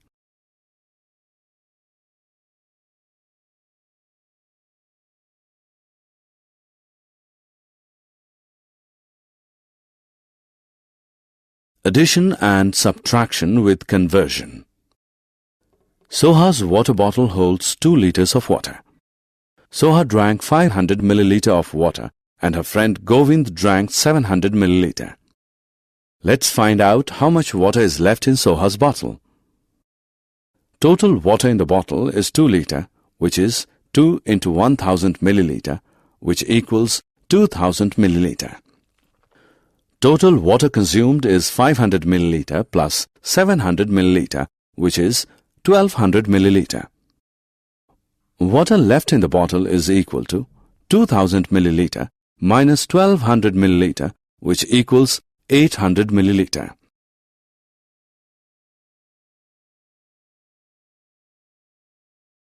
Summary. Let us summarize what we have learned. Length of an object is measured in centimeters and meters. 1 meter is equal to 100 centimeter. Addition and subtraction of centimeters and meters is done with the help of conversion. Weight of an object is measured in grams and kilograms. 1 kg is equal to 1000 gram. Addition and subtraction of grams and kilograms is done with the help of conversion.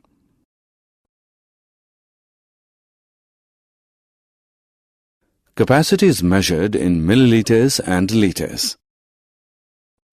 Addition and subtraction of milliliters and liters is done with the help of conversion.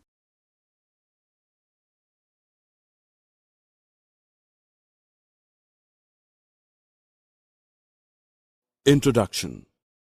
Hello children, do you know me?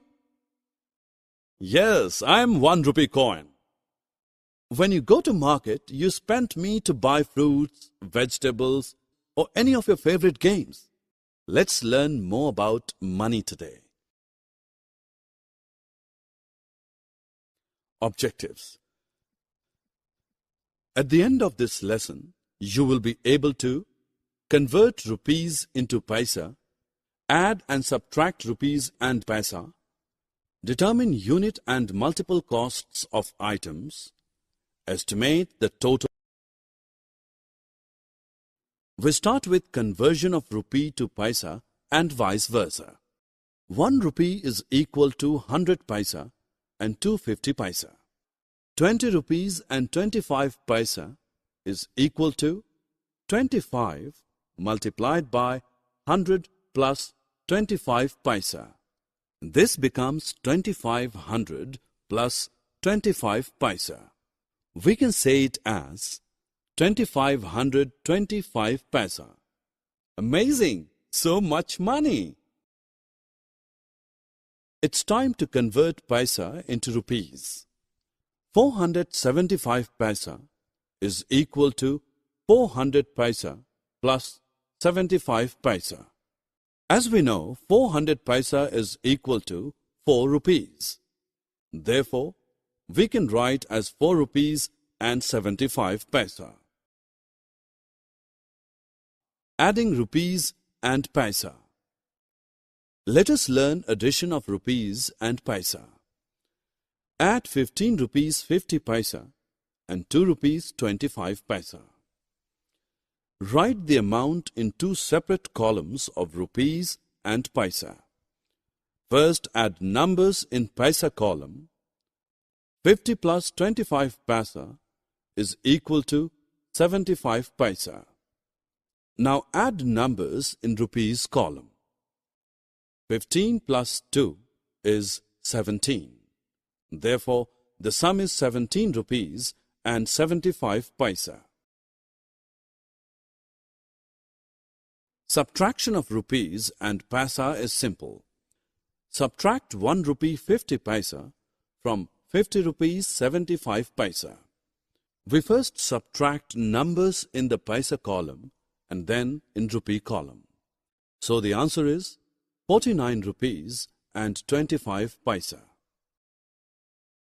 Let us hear what these girls are talking. My mother bought these 2 dolls, one for me and one for my younger sister. The unit cost of doll is 100 rupees. Do you understand the term unit cost? Unit cost is the cost of single unit. So the cost of single doll is rupees 100. The multiple cost of 2 dolls is equal to rupees 100 multiplied by 2. The multiple cost of dolls is rupees 200.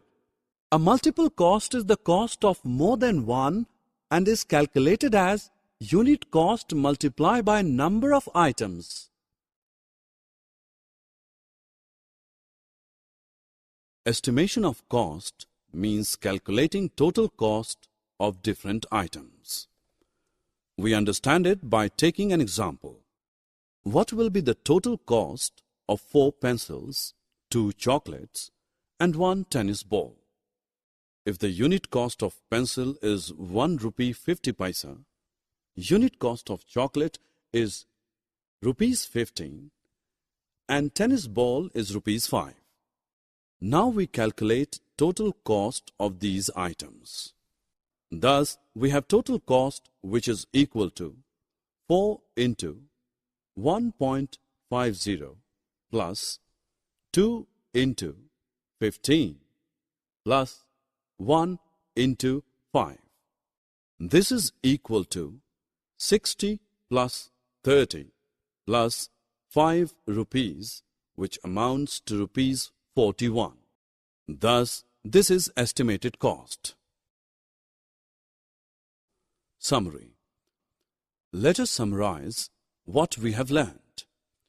Rupee 1 is equal to 100 paisa. The cost of single unit is termed as unit cost. Multiple cost is calculated as unit cost multiplied by number of items. Estimation of cost is the calculation of the total price of different items.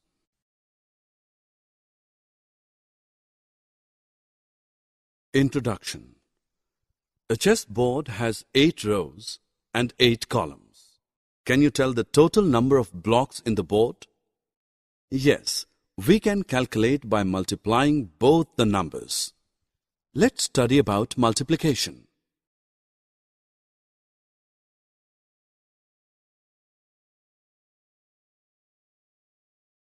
Objectives. At the end of this lesson, you will be able to understand multiplication facts, do multiplication by multiplies of 10, multiply 2 and 3 digits number.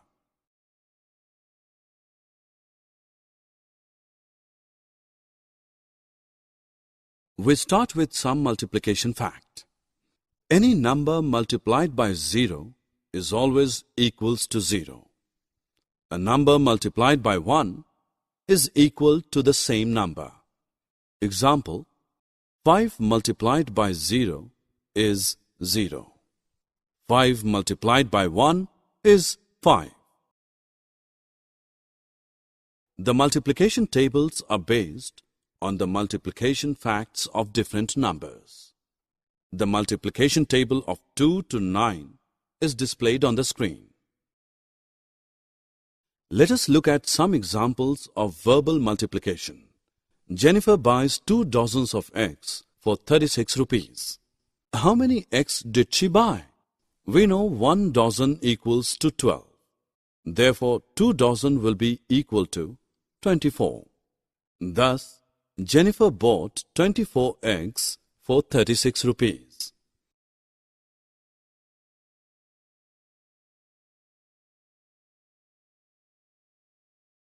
I do not know the multiplication table of 15. No, but I can make the table of 15 with the help of tables of 5 and 10. Look at tables of 5 and 10. Now add the two numbers in the green boxes. We get the table of 15.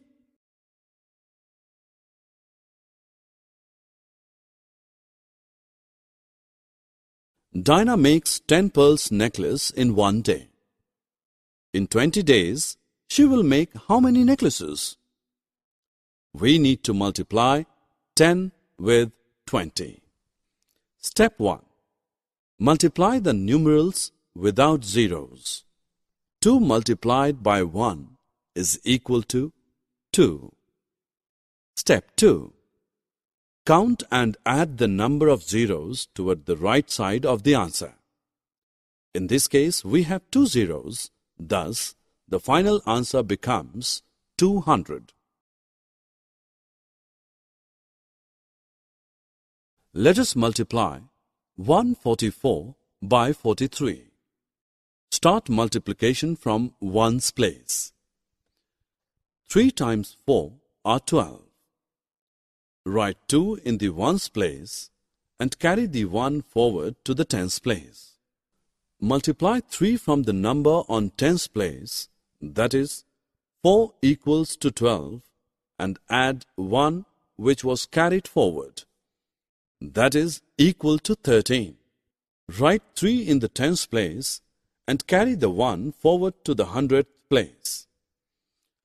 Multiply 3 with the number on the hundredth place and add 1 which was carried forward. We write 4 in the hundredth place. Now add a 0 on ones place and multiply 4 from the number on ones place. 4 times 4 is 16.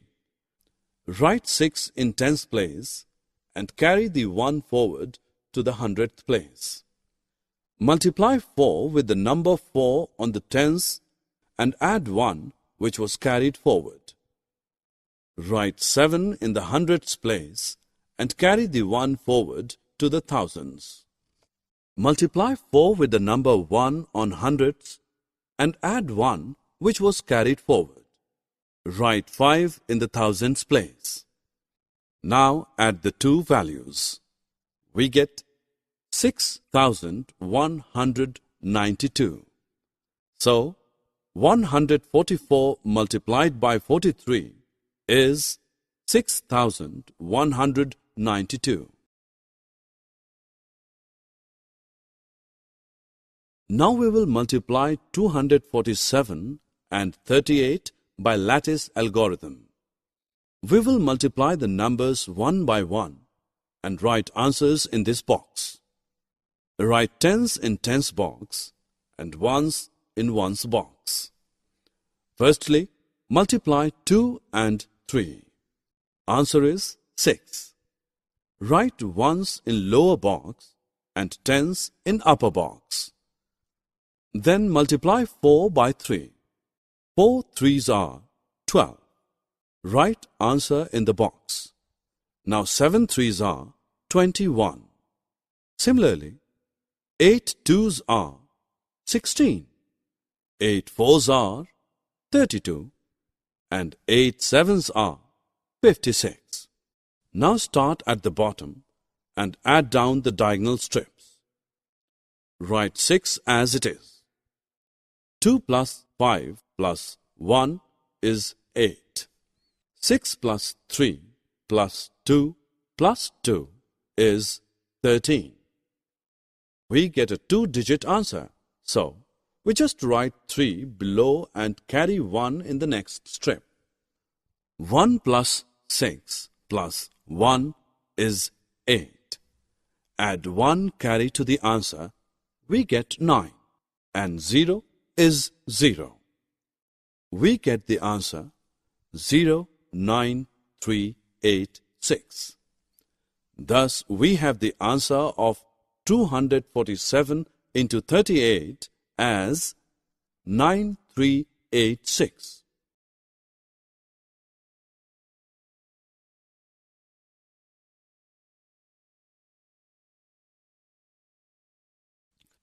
Summary.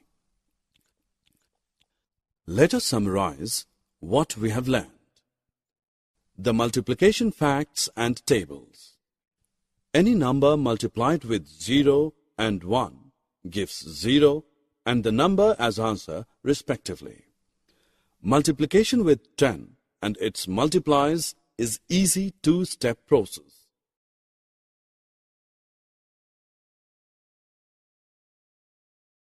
Introduction. Sumit has scored full marks in his mathematics test. He wants to inform his parents right away. He calls his mother at her office as soon as he comes home. Then he decides to call his father. But he realizes that he does not remember his mobile number. So he calls his mother again to get his father's mobile number. But she is busy in a meeting and does not attend his call. Sumit has no option but to wait for his father's return in the evening. He then understands how important numbers are. In this lesson, we study numbers in detail.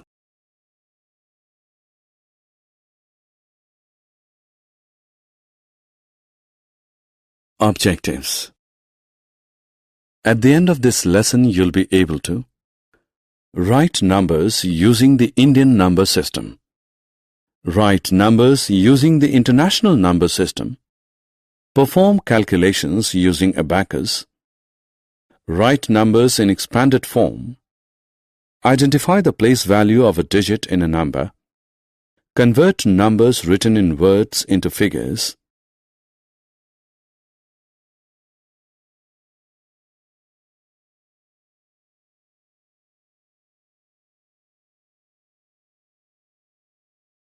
compare numbers, arrange numbers in ascending and descending orders, skip count.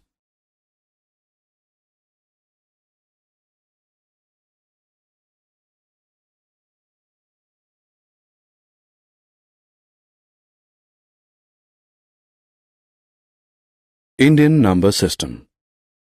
The Indian number system groups the last 3 digits of a number together and then groups the rest into sets of 2 digits each. 1000 is written as 1, 0, 0, 0. 10,000 is written as 10, 0, 0, 0. Now consider the number 4, 5, 6, 7, 8.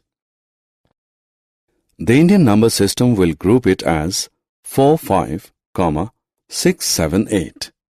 The number is read as 45,678. Consider another number 80978. It will be written as 80, 978 in the Indian number system and read as 80,978.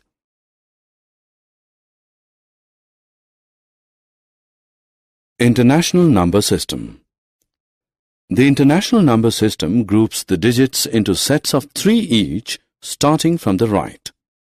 1000 is written as 1, 0, 0, 0. 10,000 is written as 10, 0, 0, 0. 100,000 is written as 100, 000. Now consider the number 624567. It will be written as 624, 567 in the international number system and read as 624,567. Let us look at another number 123890. The international number system will group it as 123, 890. The number is read as 123,890. Numbers on abacus. Abacus is a tool used for calculations. It is still quite popular in the South Asian countries, especially China.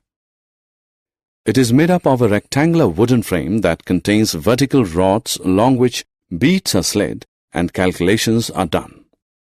A beam divides the rectangular frame into 2 parts, the short upper deck and the long lower deck. Every vertical rod in the upper deck has 2 beads, each bead worth the value 5. Each vertical rod in the lower deck has 5 beads, each worth the value 1. Numbers on abacus. Each vertical rod in the abacus represents a place. The rightmost rod represents the ones place, the rod to its left represents the tens place, and so on. Let us move 3 beads on the lower deck of the ones rod towards the beam to represent number 3. Now let us move 3 beads on the lower deck and 1 bead on the upper deck of the tens rod up. This represents 30 plus 50, which is 80. Now we move 2 beads in the lower deck of the hundredths rod to represent 200. So the beads positioned in the abacus represent the number 200 plus 80 plus 3 equals 283.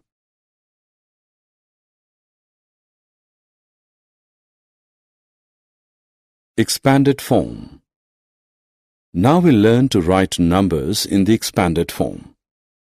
Let's begin with some examples. The number 378 is written in expanded form in the following way. 378 is equal to 300 plus 70 plus 8 is equal to 3 into 100 plus 7 into 10 plus 8 into 1.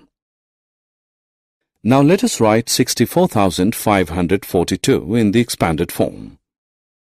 64,542 is equal to 60,000 plus 4,000 plus 500 plus 40 plus 2 is equal to 6 into 10,000 plus 4 into 1,000 plus 5 into 100 plus 4 into 10 plus 2 into 1. Place values. Let us learn to find the place value of a digit in a number. For example, let us find the place value of 3 in the number 3,456. First, we write the number in expanded form.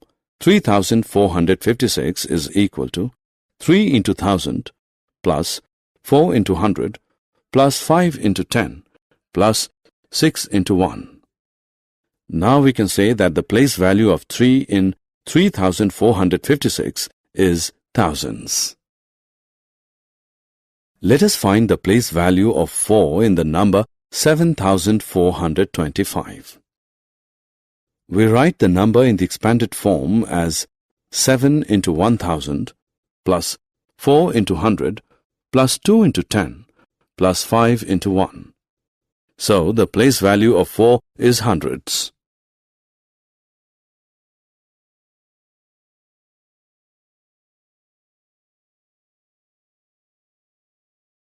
Numbers in words to figures.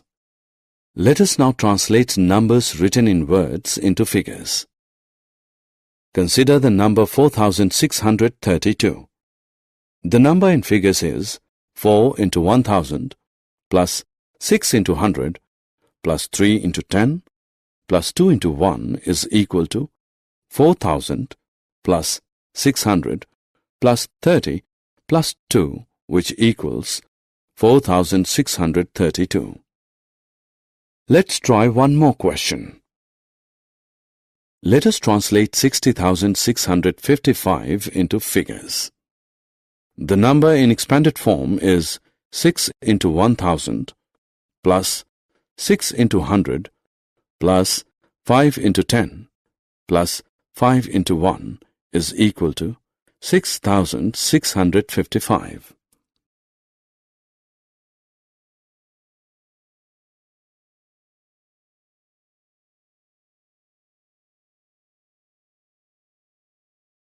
Larger and smaller numbers.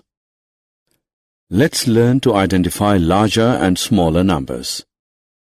We take two numbers, 4589 and 499. We can easily say that 499 is smaller than 4589 because 4589 is a 4-digit number, whereas 499 is a 3-digit number. Now let us compare two numbers with the same number of digits. For example, 3789 and 2146.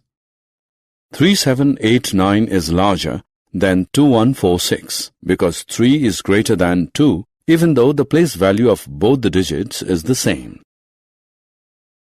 Let us compare two more numbers, 8971 and 8761. Both are 4-digit numbers and the digit at the thousandths place is also the same. In such a case, compare the digits at the hundredths place, that is 9 and 7. Since 9 is greater than 7, we can say that 8971 is greater than 8761. Ascending and descending orders. Once we know how to compare numbers, we can arrange them in the ascending, that is, increasing, or descending, that is, decreasing order. In the ascending order, the numbers are arranged starting from the smallest number first, then the next greater number, then the next, and so on. In the descending order, the numbers are arranged in the reverse, that is, starting from the largest. Symbolically, the ascending order of numbers may be denoted by the less than symbol. For example, 390 is less than 1823, which is less than 3005, which is less than 7540. Similarly, the descending order of numbers may be denoted by the more than symbol. For example, 6583 is greater than 5678, which is greater than 2134, is greater than 1200, which is greater than 456. Skip counting. Skip counting helps us to count many things quickly. It also helps us to learn multiplication tables. Skip counting by 2 looks like this: 2, 4, 6, 8, 10. It simply means we skip 2 places and arrive at the next number. Here, if you observe, the difference between any two adjacent numbers is the same, and it is 2. We skip count by tens in the following way: 10, 20, 30, 40, 50, 60, 70, 80, 90, 100. If you notice, the difference between any two adjacent numbers is the same, that is 10. Now let us skip count by hundreds: 100, 200, 300, 400, 500, 600, 700, 800, 900, 1000. Here the difference between any two adjacent numbers is 100. Summary. Let us summarize what we have learned. The Indian number system groups the last 3 digits of a number together and then groups the rest into sets of 2 digits each. The International number system groups the digits of a number into sets of 3 each. Abacus is a tool used for calculations. Place value of a digit helps us determine its value in a number according to its position.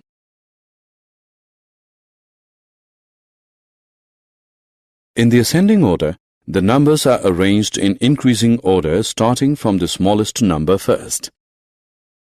In the descending order, the numbers are arranged in decreasing order starting from the largest number first.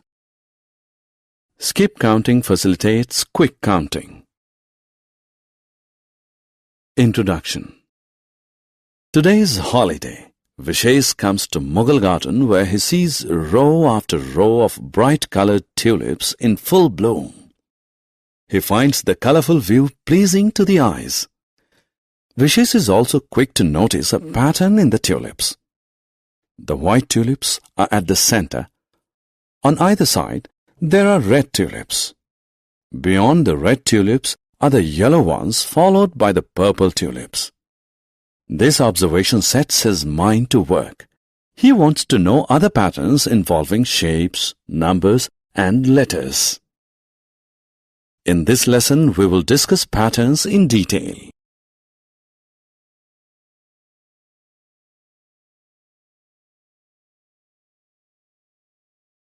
Objectives.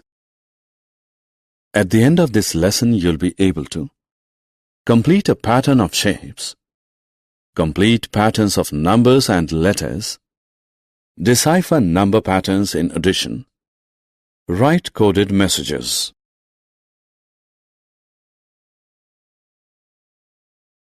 Pattern generation. A pattern is a series of objects or numbers which repeat in a pre-decided manner. Look at the given pattern. Guess the next picture required to complete the pattern. There are 3 objects in the pattern. They appear in a particular sequence, first the lantern, then the star, and then the bulb.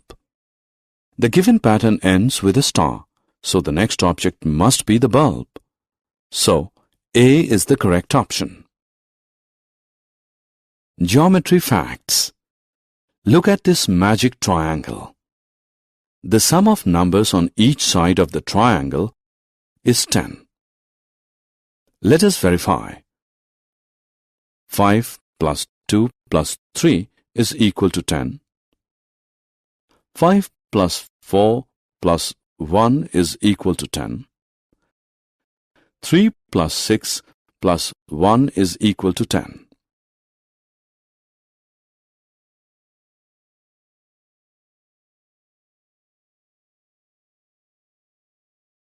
Magic tower. Look at these number stones arranged as a tower. There is a pattern in them. Let us decipher it. Let us take the stones in the bottommost row. 2 plus 3 is equal to 5. 3 plus 5 is equal to 8. 5 plus 7 is equal to 12. 5, 8, and 12 form the row above. Let us now take the stones of the second row. 5 plus 8 is equal to 13. 8 plus 12 equals 20. 13 and 20 form the row above. Let us now take the stones of the third row. 13 plus 20 is equal to 33. 33 forms the topmost row. So the pattern is clear. Every stone starting from the second row is the sum of the 2 stones beneath it. Patterns with addition. Look at these sums. There is a pattern in them. Let us find out.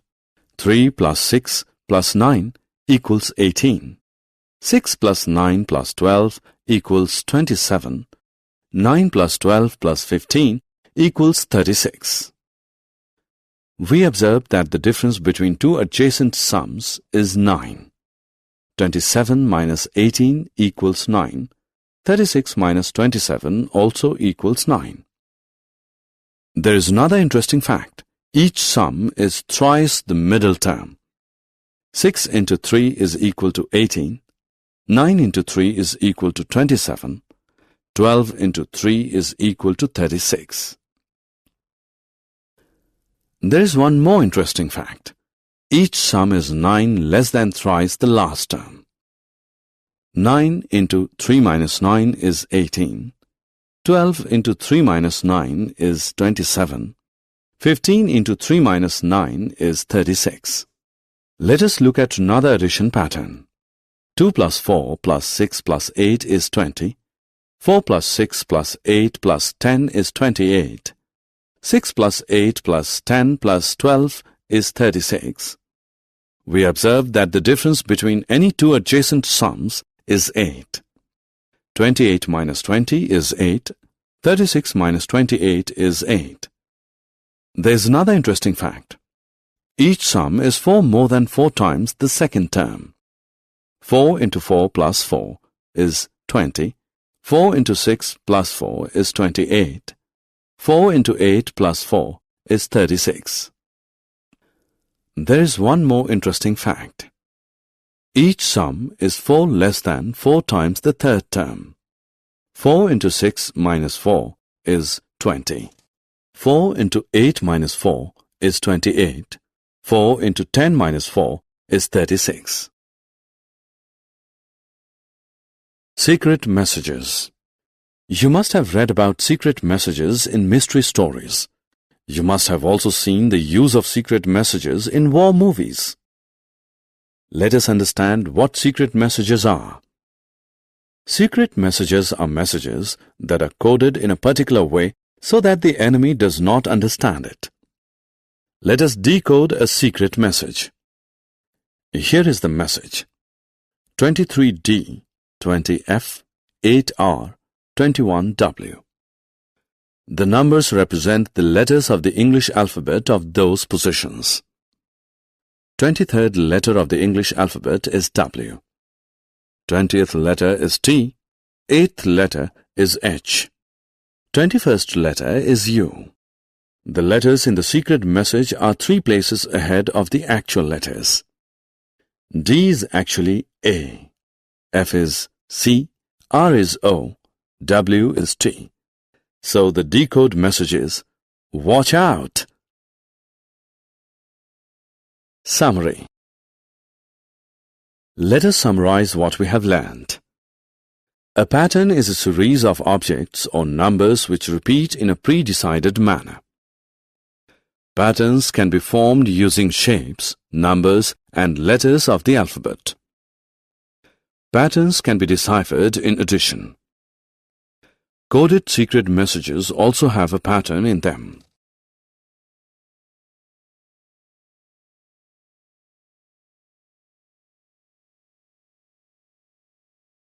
Introduction. Abhishek is at the railway station with his parents. They are going for summer holidays to Mathura. Their tickets are reserved on the 4:30 train.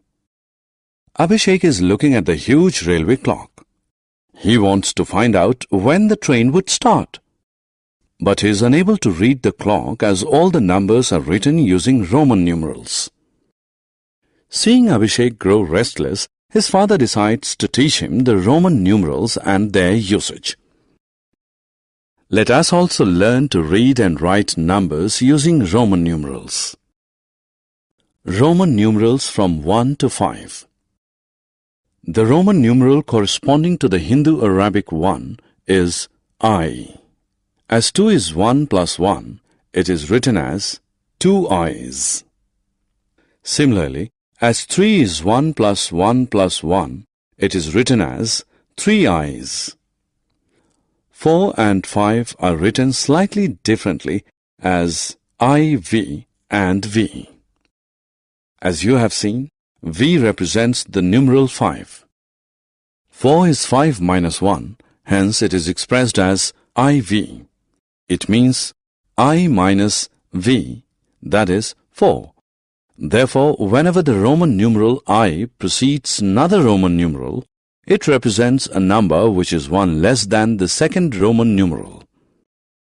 Roman numerals from 6 to 10. We know that 6 can be expressed as 5 plus 1. Therefore, 6 is written as VI, meaning 5 plus 1. Similarly, 7 is written as VII, meaning 5 plus 2. 8 is VIII. 9 is IX. And 10 is X. Since 9 is 10 minus 1, it is written as IX, meaning 1 less than 10. Roman numerals from 10 to 20. 11 is 10 plus 1. So number 11 is written as XI, meaning 10 plus 1. Number 12 is written as XII, meaning 10 plus 2. Similarly, 13 is written as XIII. 14 is X and IV. 15 is X and V.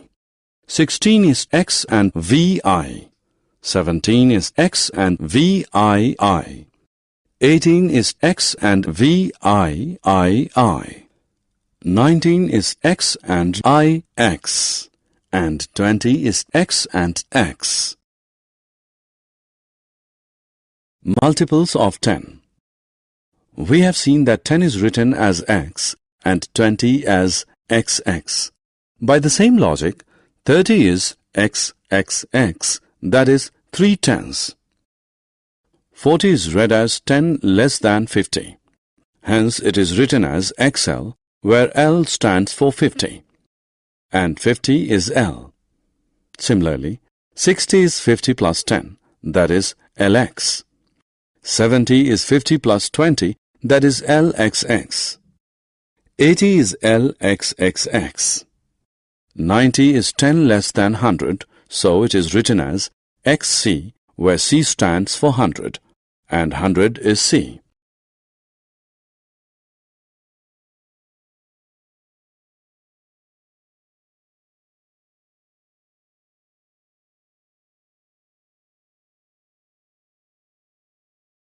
Summary.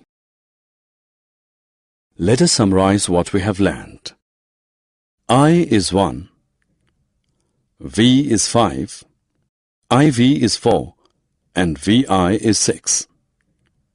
X is 10, IX is 9, and XI is 11. L is 50, XL is 40, and LX is 60. C is 100, XC is 90, and CX is 110. D is 500, and M is 1000.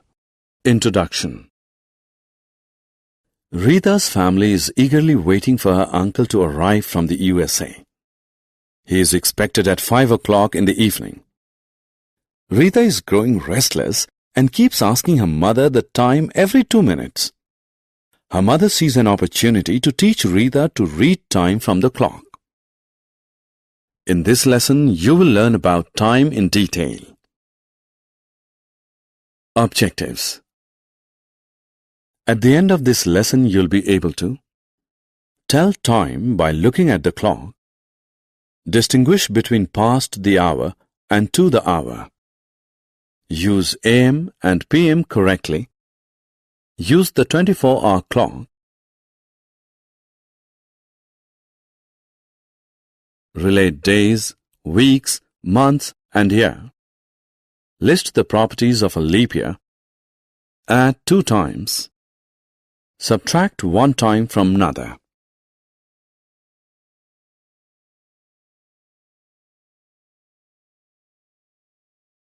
Telling time. Every clock has 2 thick needles. They are known as the hands of the clock. The shorter one indicates the hour and is called the hour hand. The longer one indicates the minutes and is called the minute hand.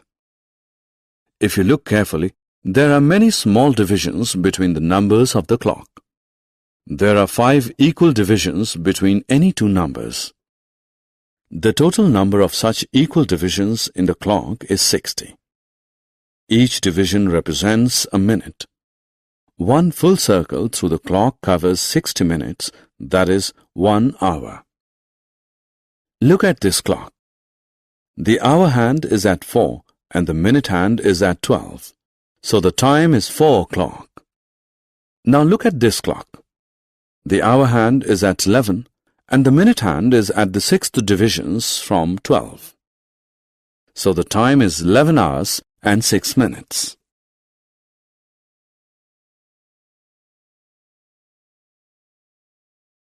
Reading time. We just learnt that there are 60 minutes in 1 hour. This means that there are 30 minutes in half an hour. An hour is completed when the minute hand completes 1 full circle from 12 to 12. When it completes half a circle from 12 to 6, half an hour is completed. When the minute hand is between 12 and 6, the time is read as so many minutes past the hour. For example, suppose the hour hand is at 10 and the minute hand is at 4. Between 12 and 4, there are 20 divisions. This means 20 minutes are completed after 10 o'clock. This time is read as 20 minutes past 10. When the minute hand is between 6 and 12, the time is read as so many minutes to the next hour. For example, suppose the hour hand is at 8 and the minute hand is at 9. Between 9 and 12 there are 15 divisions. This means after 15 minutes it will be 9 o'clock. This time is read as 15 minutes to 9.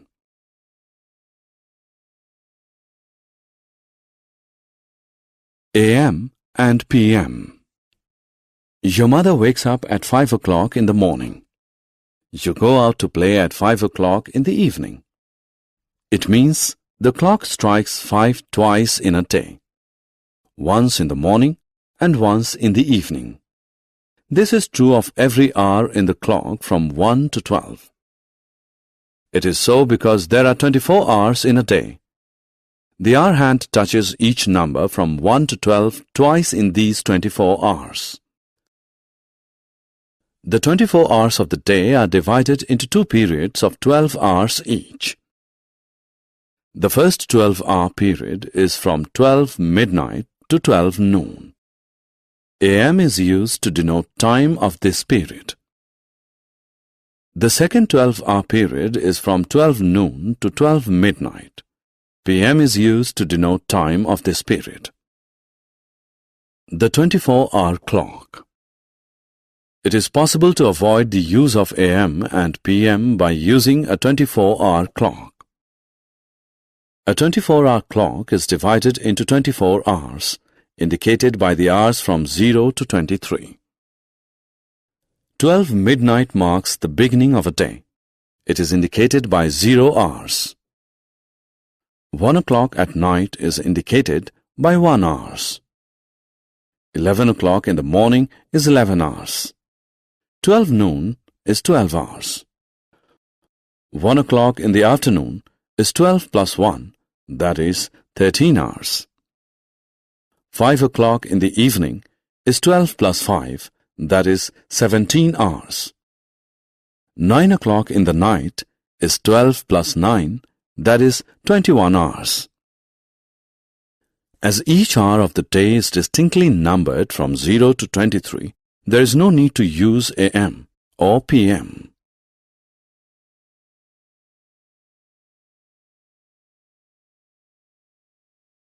Addition of hours and minutes. Let us now learn to add 2 times. Raju completes his science test in 1 hour 15 minutes and his maths test in 1 hour 20 minutes. What is the total time taken by Raju to write the 2 tests? To calculate the total time, we add the hours together and the minutes together. On adding the hours, we get 1 plus 1 hours. And on adding the minutes, we get 35, 15 plus 20 minutes. So the total time taken by Raju to write the 2 tests is 2 hours 35 minutes. Subtraction of hours and minutes. Latika completed her English and Hindi homework in 2 hours and 35 minutes. Hindi homework was over in 1 hour 15 minutes. How much time did Latika take to complete her English homework? Subtract time taken for Hindi homework from the total time taken for Hindi and English homework. First, subtract the minutes. 35 minus 15 is 20 minutes. Now subtract the hours. 2 minus 1, that is 1 hour. So Latika took 1 hour and 20 minutes to complete her English homework.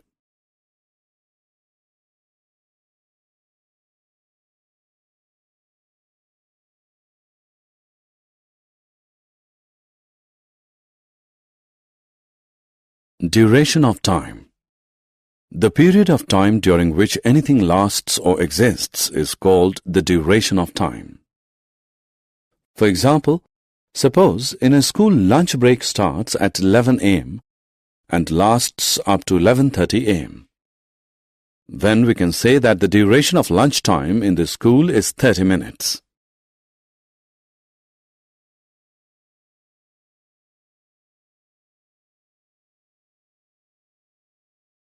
Approximate time. Look at the clock face. Can you tell the time? It is not yet 10:30, but it is very close to 10:30. So the approximate time is 10:30. Approximate means not exact, but very close to exact. Days, weeks, months. Time is not measured only by hours, minutes, and seconds, but also in days, weeks, and months. There are 7 days in a week: Sunday, Monday, Tuesday, Wednesday, Thursday, Friday, and Saturday. There are 12 months in a year: January, February, March, April, May, June, July, August, September, October, November, and December. Relation among days, months, and year. Let us understand the relation that exists between days and months. The months April, June, September, and November have 30 days each. 1 month is equal to 30 days. The months January, March, May, July, August, October, and December have 31 days each. 1 month is equal to 31 days. February has 28 days. There are 365 days in a year. There are 12 months in a year. It means 12 months is equal to 365 days. Weeks in a year. Number of days in a week is 7. Number of days in a year is 365.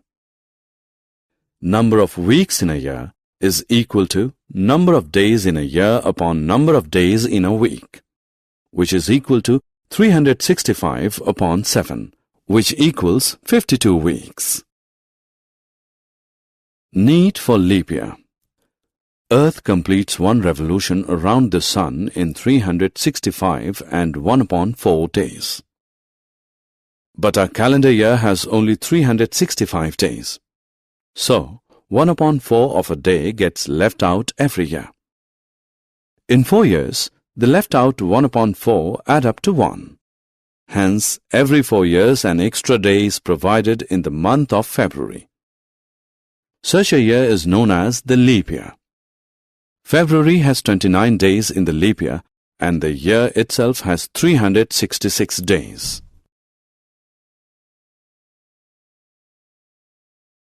Computation of number of days.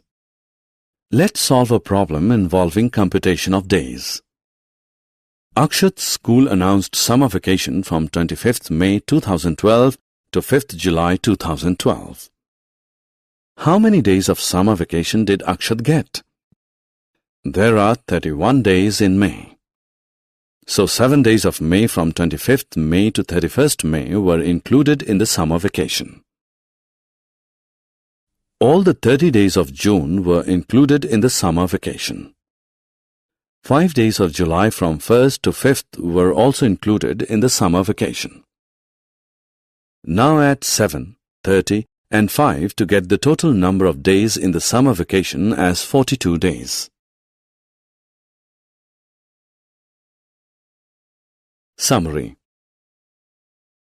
Let us summarize what we have learned. A clock has 2 hands, the hour hand and the minute hand. A full circle around the clock covers 60 minutes or 1 hour. There are 24 hours in a day.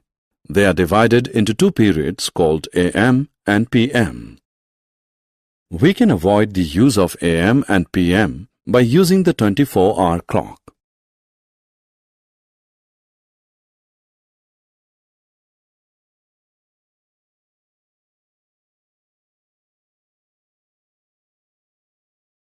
The period of time during which anything lasts or exists is called the duration of time. There are 365 days, that is 52 weeks, that is 12 months in a year. There are 366 days in a leap year. February has 29 days in a leap year. Introduction. Mac, could you come and help me to prepare my maths assessment tomorrow? Oh, sure. I know you cannot do anything without me. Oh, don't be a bore. Help me, please. Just kidding. You know how to add and subtract numbers? I will tell you more facts about addition and subtraction. Objectives. After completing this lesson, you will be able to understand addition facts and subtraction facts. Solve horizontal addition with carrying and without carrying. Work out horizontal subtraction with and without borrowing. Show me your notebook. You know that the sum of 5 and 4 is 9. And if we add 4 to 5, we again get a sum of 9. Whether you add 5 to 4 or 4 to 5, their sum will always be the same. This is known as addition fact. Let me tell you about subtraction fact. We have 9 circles. Out of these, if 4 circles are colored, how many white circles are left? Thus, we have 9 minus 4, which is equal to 5, and 9 minus 5, which is equal to 4. Remember the addition fact we looked a while ago? 4 plus 5 is equal to 9, and 5 plus 4 is equal to 9. Well, for every addition fact, there is a corresponding subtraction fact too. This shows that 3 numbers can be interchanged in addition or subtraction. This was simple, but tomorrow my assessment will be on 4-digit numbers. Could we practice those now? Oh yes, let me show you how to add 2 numbers horizontally. We have the 2 numbers 3562 and 2324, which are written as. Now we first add numbers at ones place. Next we move to numbers at 10th place. Then add the numbers at hundredths place, and finally the numbers at thousandths place are added. Thus, sum of 3562 and 2324 is 5886.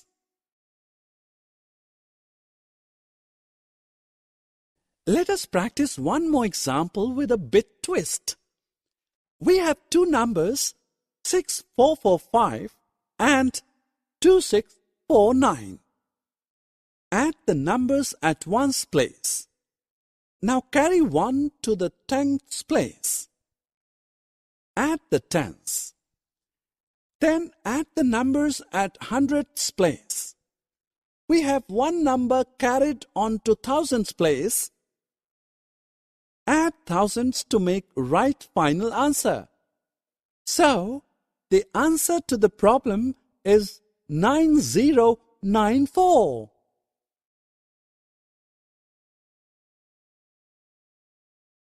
Let us now move on to subtraction.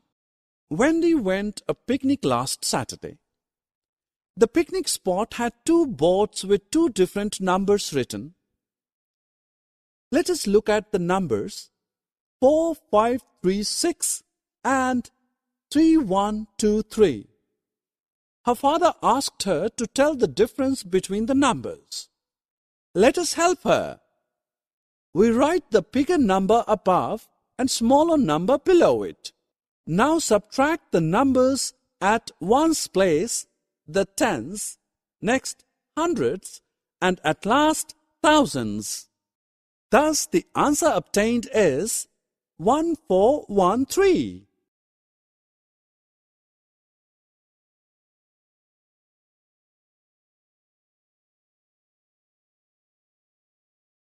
Mac, how will we solve this question? It's simple. we start subtraction of numbers at tens place. Note that you cannot subtract 5 from 3, so you will borrow 10 from 8 to make 13, and 13 minus 5 is equal to 8. Subtract the tens to get 0. At hundreds place, 7 minus 4 is 3. Finally, subtract the thousands to get 3. Was it not easy? Summary. Let us summarize what we have learned. The two numbers can be added in any sequence to give same answer. This is known as addition fact. The position of three numbers can be interchanged in addition or subtraction. Introduction. On a bright Sunday morning of December, Shreya is sitting in her lawn. She watches that the gardener is mowing the lawn.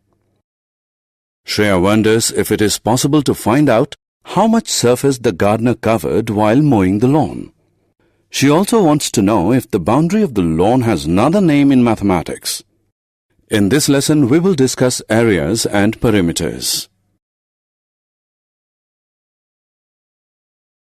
Objectives.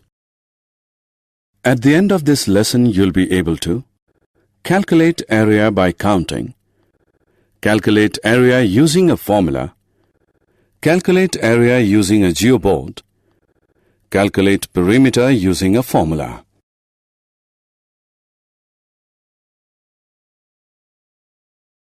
Area. The rectangular front lawn of Shreya's house is a two-dimensional figure with a length and a breadth. The total surface covered by a two-dimensional figure is known as its area. A square, you may recall, is a two-dimensional figure whose length is equal to its breadth. Consider a square of length 1 unit. The area of a square is length into length. Therefore, the area of the square with length 1 unit is 1 into 1, which is equal to 1 unit square. Just as there is a unit of measurement of length, there is a unit of measurement of area as well. We measure lengths in centimeters or meters. Similarly, we measure areas in centimeter or meter square.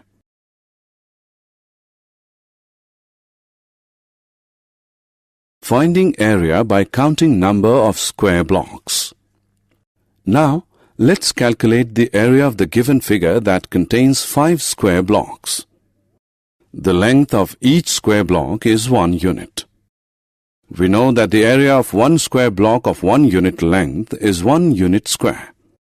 So, the area of the complete figure of 5 square blocks, each of length 1 unit, is 1 unit square plus 1 unit square plus 1 unit square plus 1 unit square plus 1 unit square.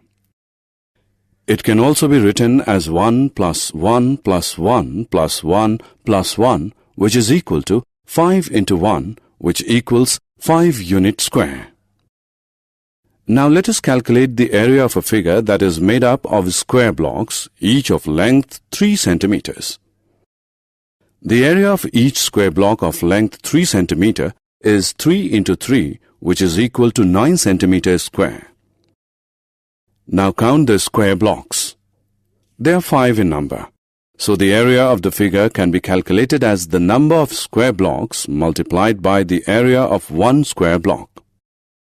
Therefore, the area is 5 into 9 is equal to 45 centimeters square.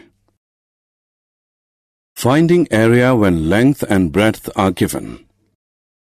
The area of a square is length into length.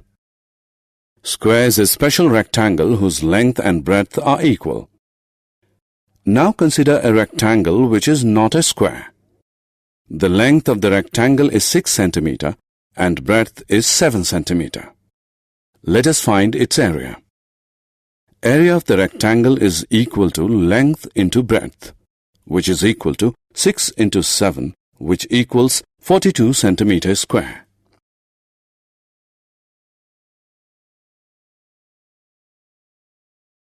Finding area using geoboard. Have you ever seen a geoboard? Look at this figure. This is a geoboard. A geoboard is created by placing dots in rows and columns. The distance between any two adjacent dots should be the same.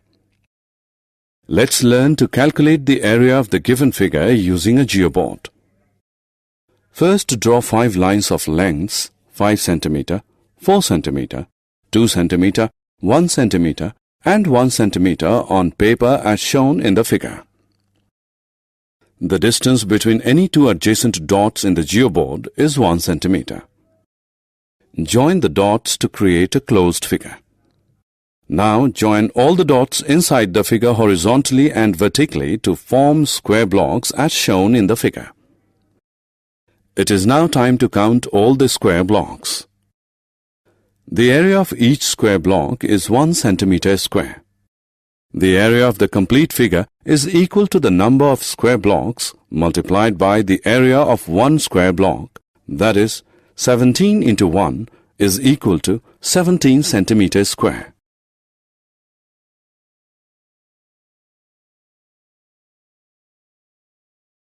Perimeter. The total distance around a two-dimensional figure is known as its perimeter. In other words, perimeter of a two-dimensional figure is the length of its boundary. Finding perimeter. Perimeter of a rectangle. If L is the length of a rectangle and B its breadth, the perimeter of the rectangle is equal to L plus B plus L plus B is equal to 2 into L plus 2 into B. Perimeter of a square. Square, you may recall, is a special rectangle whose length and breadth are equal. If A is the length of one side of a square, then its perimeter is equal to A plus A plus A plus A, which is equal to 4 into A. Perimeter of a triangle. Triangle, as you are aware, is a three-sided figure. If A, B and C are the three sides of a triangle, then its perimeter is equal to A plus B plus C. Let's learn to calculate the perimeter of the given figure. To calculate perimeter of this figure, we simply add the lengths of all its sides, which is 2 plus 6 plus 8 plus 2 plus 3 plus 5 plus 4 equals 32 centimeter. Summary. Let us summarize what we have learned. To calculate area by counting, using standard formula, using the geoboard.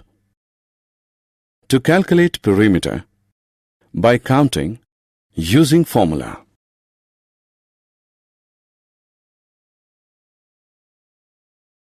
Introduction. Hello friends, here you see some fruits are kept on the table. We have 5 mangoes, 3 apples and 2 pineapples. Describing in this manner is called data representation. Suppose you want to know the runs your favorite cricketer scored in last World Cup final. How will you know that? You have to look at the scorebook. The scorebook has all these data.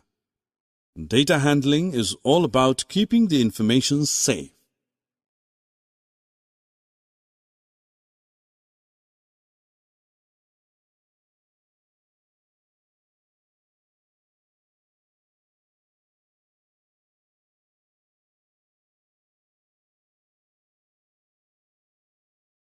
Objectives. At the end of this lesson, you'll be able to record data using tables, represent data using bar graphs. Friends, it is easier to find out things when they are kept properly. Well-arranged things are easy to handle. Similarly, organized data is easy to interpret. Unorganized data is called raw data. The given data represents a raw data. We can arrange this data properly by using a table. Tables help us to represent data in a well-organized way.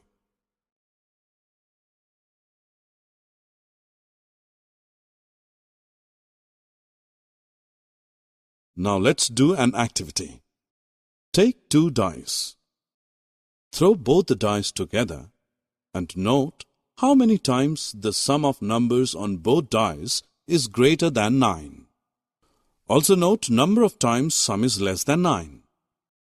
Do this activity for 20 times and mark in the table each time. So we see that marking helps us to record data. These are called tally marks.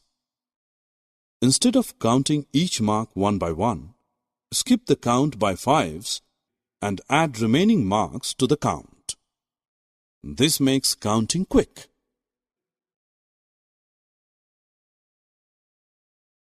Given chart is known as the bar graph. These graphs are another way of data representation. A bar graph uses bar to represent data. In the given graph, subjects are listed at the bottom and number of students is given at the side of the bar graph. In this graph, 9 blocks tell us about the number of students who like maths. Similarly, there are 7 blocks in EVS, 5 blocks in science, 4 blocks in English, and 3 blocks in Hindi.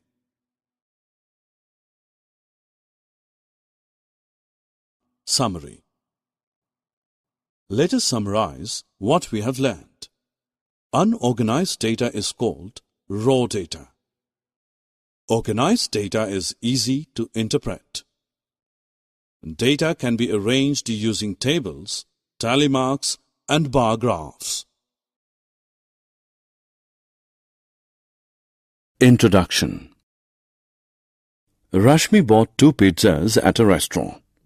Each pizza is cut into 6 equal slices. Therefore, there are 12 slices. Rashmi has to divide these slices among her 3 friends and herself. That means there are 4 friends. She first gives 2 slices each to her 3 friends and herself. She is still left with 4 slices. She gives 1 more slice to each of her friends and herself. Thus, Rashmi successfully divides the 2 pizzas equally. In this lesson, we will learn division in detail. Objectives. At the end of this lesson, you'll be able to divide numbers using division facts, recognize the symbols of division, divide numbers by grouping, divide numbers by using multiplication facts,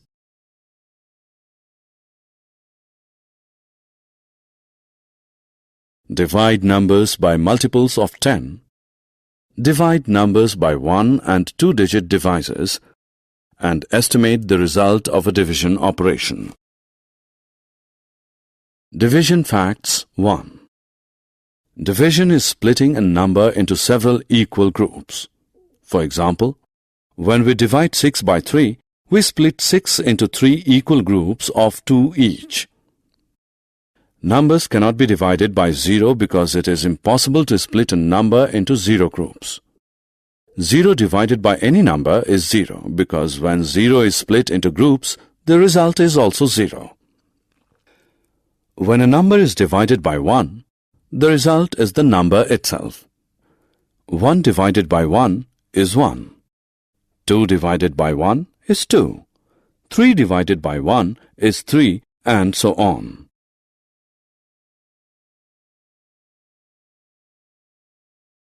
Division facts 2. Let us learn the division facts of 2 and 3. 2 divided by 2 is 1. 12 divided by 2 is 6. Similarly, 6 divided by 3 is 2. Now let's look at the division facts of 4, 5 and 6. 4 divided by 4 is 1. 20 divided by 4 is 5. 10 divided by 5 is 2. Similarly, 18 divided by 6 is 3. Now it's time to know the division facts of 7, 8 and 9. 21 divided by 7 is 3. 56 divided by 7 is 8. 64 divided by 8 is 8. 72 divided by 9 is 8.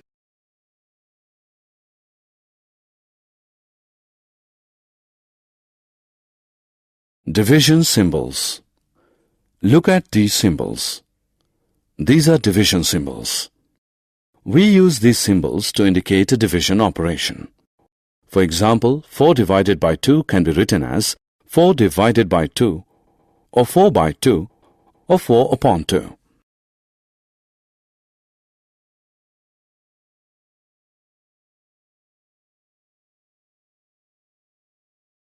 Division by grouping.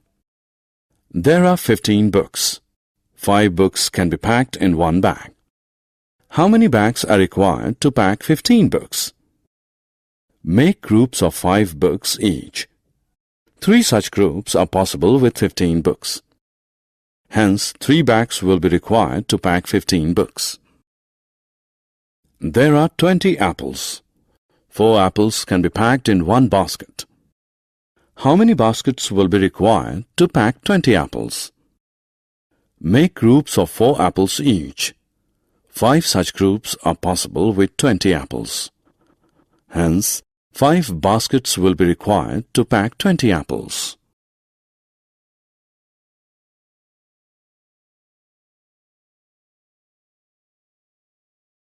Division using multiplication facts. Let us now divide numbers using multiplication facts. What is 18 divided by 3? We can write 18 in the following way. We know 3 multiplied by 6 is 18. So, 18 divided by 3 is 6.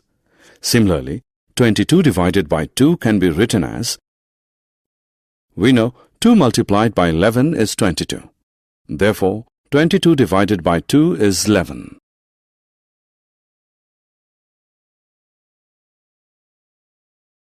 Division by multiples of 10. The numbers that end with 0 such as 10, 20, 30, 40, 50, etc. are multiples of 10. Let us divide 400 by 5. 400 can also be written as 40 into 10. We know 40 divided by 5 is 8. So, 40 into 10 divided by 5 is 8 into 10 or 80. Similarly, let us find the result of 6400 divided by 8. 6400 can be written as 64 into 100. 64 divided by 8, as we know, is 8. So, 64 into 100 divided by 8 is 8 into 100 or 800. Now divide 647 by 10. We recall 10's table and find a number such that the number when multiplied by 10 lies close to 64. 10 into 6 is equal to 60. Subtract 60 from 64 to get 4. Drag 7 down. We have 47. 10 into 4 is equal to 40. Subtract 40 from 47 to get 7. So the remainder is 7. Therefore, we can say that 647 divided by 10 leaves a remainder 7.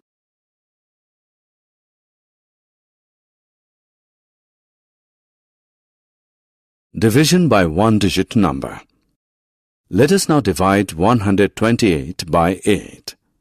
Since 1 is less than 8, so we will divide 12 by 8. Recall 8's table. 8 ones are 8. 8 twos are 16. 16 is greater than 8, so we use 8 ones are 8. Write 1 above 128.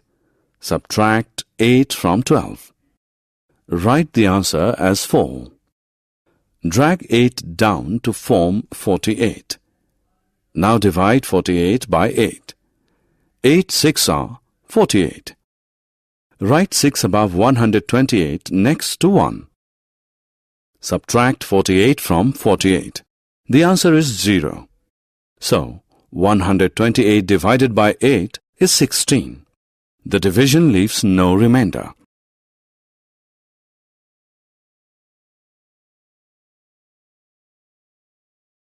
Division by two-digit number. Divide 866 by 21. Since 8 is less than 21, divide 86 by 21. 21 into 4 is equal to 84.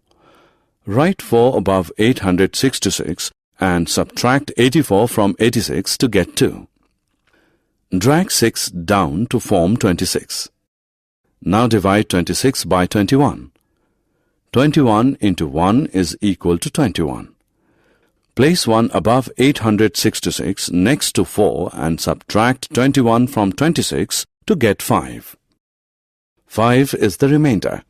Thus, 21 cannot divide 866 exactly. 866 divided by 21 is 41 with the remainder 5. Estimation. Which is that number that falls between 5 and 10 and is divisible by both 2 and 3? Recall the tables of 2 and 3. What is the number that comes between both 2 and 3? That number is 6, and 6 falls between 5 and 10. So we can say that 6 is the number that can be divided by both 2 and 3.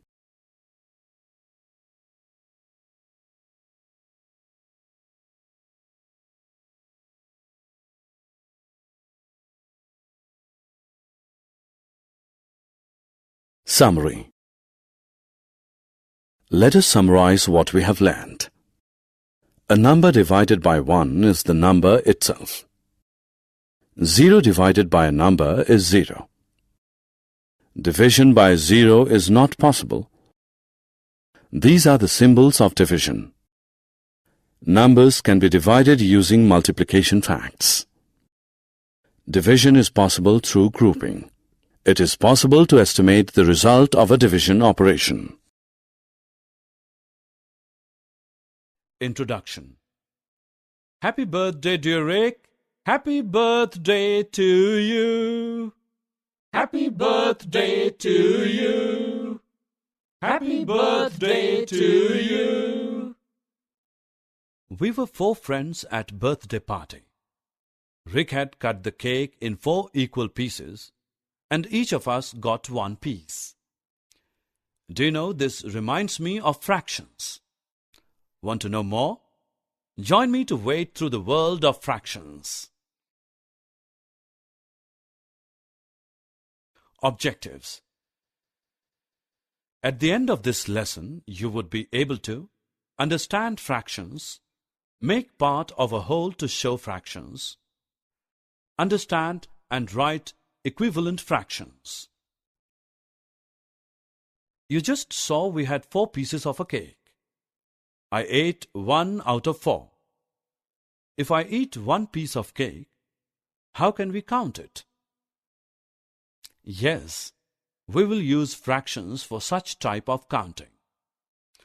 A fraction is a part of whole. My eating of cake can be counted as 1 by 4 piece.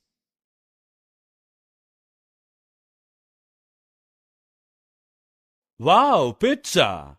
I like pizza very much. I like it too. Can you share this pizza with me? Yeah, sure. Let's divide the pizza into 2 equal pieces. This can be written as 1 by 2. We also want to eat pizza. Okay, let's divide the pizza into 4 pieces. Each part of pizza is written as 1 by 4. Let us now study about equivalent fractions. Look at the rectangular boxes given below. In the first figure, 2 by 4 boxes are blue, while in the second figure, 4 by 8 boxes are blue. Observe carefully. The blue-colored parts of both the boxes are same. This means 2 by 4 must be same as 4 by 8. So, 2 by 4 and 4 by 8 are equivalent fractions.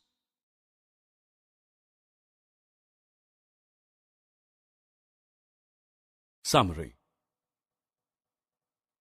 Let us summarize what we have learnt. Fractions are part of the whole. Equivalent fractions have same value even though they appear different.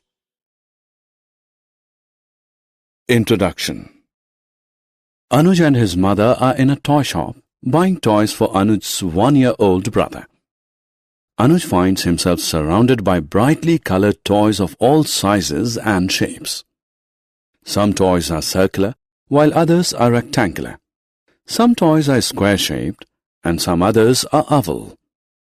He finds the world of shapes fascinating. He is keen to know more about shapes. The study of shapes is known as geometry. In this lesson, we will look at shapes in detail. Objectives. At the end of this lesson, you'll be able to define line, line segment and ray. Measure a line segment. Draw a circle. Define the term reflection. Distinguish among the terms slide, flip and turn. And differentiate among plan, elevation and side views of objects.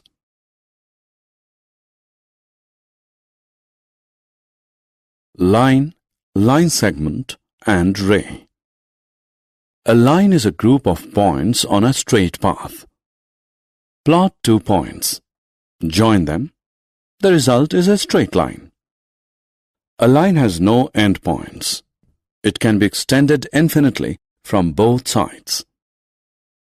A line segment is a part of a line. It has 2 endpoints. It has a fixed length and cannot be extended.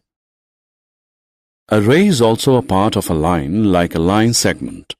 However, it has only one endpoint, so it can be extended infinitely in one direction. The most common example of rays are the rays of the sun.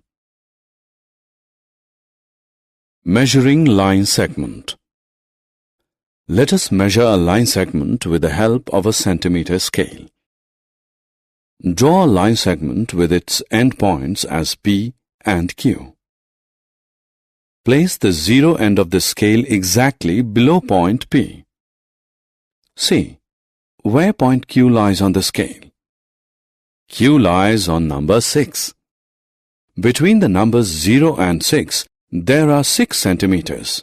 It means the length of the line segment PQ is 6 centimeters. Circles. There are many objects here: a bangle, a wheel, a frisbee, a biscuit, and a pizza. They all have one thing in common, and that is their shape. All of them are circular in shape. Each one of these objects is a circle. Making a circle. Let us learn to draw a circle with the help of a thread. Take a piece of thread. Paste one end of the thread on your notebook. Hold the thread by the other end and move it around the fixed end. A circle is formed. The fixed end of the thread is the center of the circle.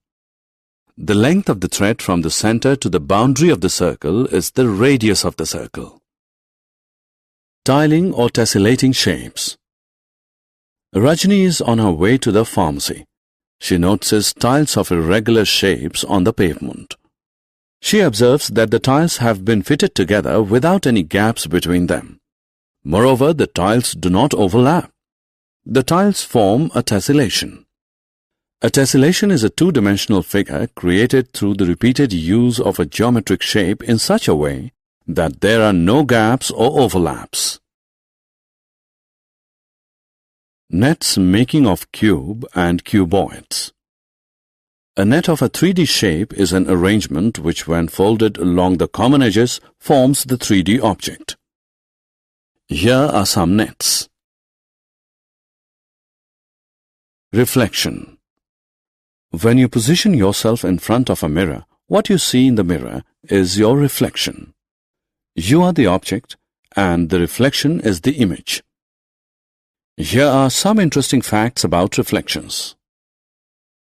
The distance between the object and the mirror is the same as the distance between the mirror and the image. The sizes and shapes of the object and the image are matched exactly.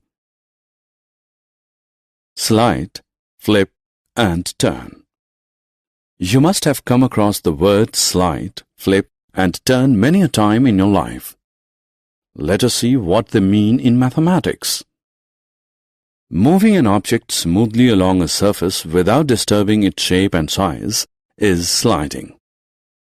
We observe sliding in real life. While playing the carom, we move the carom coins by hitting them by striker. Children enjoy themselves at the slides. Creating a mirror image of an object is flipping. In real life, we come across many instances of flipping. For example, our right hand is a mirror image of our left hand. So, if we flip our left hand, we get our right hand. Similarly, the right foot slipper is a mirror image of the left foot slipper. Flipping or sliding does not alter the shape of the object. Rotating a plane figure around a fixed point is turning. A real-life example of turning is the windmill. Plan, elevation, and side view. The view of an object from the top is called the plan view. The view of an object from the front is called elevation. The view of an object from the side is called the side view. Look at this almirah. This is the plan view of the almirah. This is the elevation view, and this is the side view of the almirah. Summary. Let us summarize what we have learnt. A line is a group of points on a straight path. It has no end points. A line segment is a part of a line. It has two end points. A ray is also a part of a line. It has only one end point. A tessellation is a 2D figure created through the repeated use of a geometric shape without any gaps or overlaps.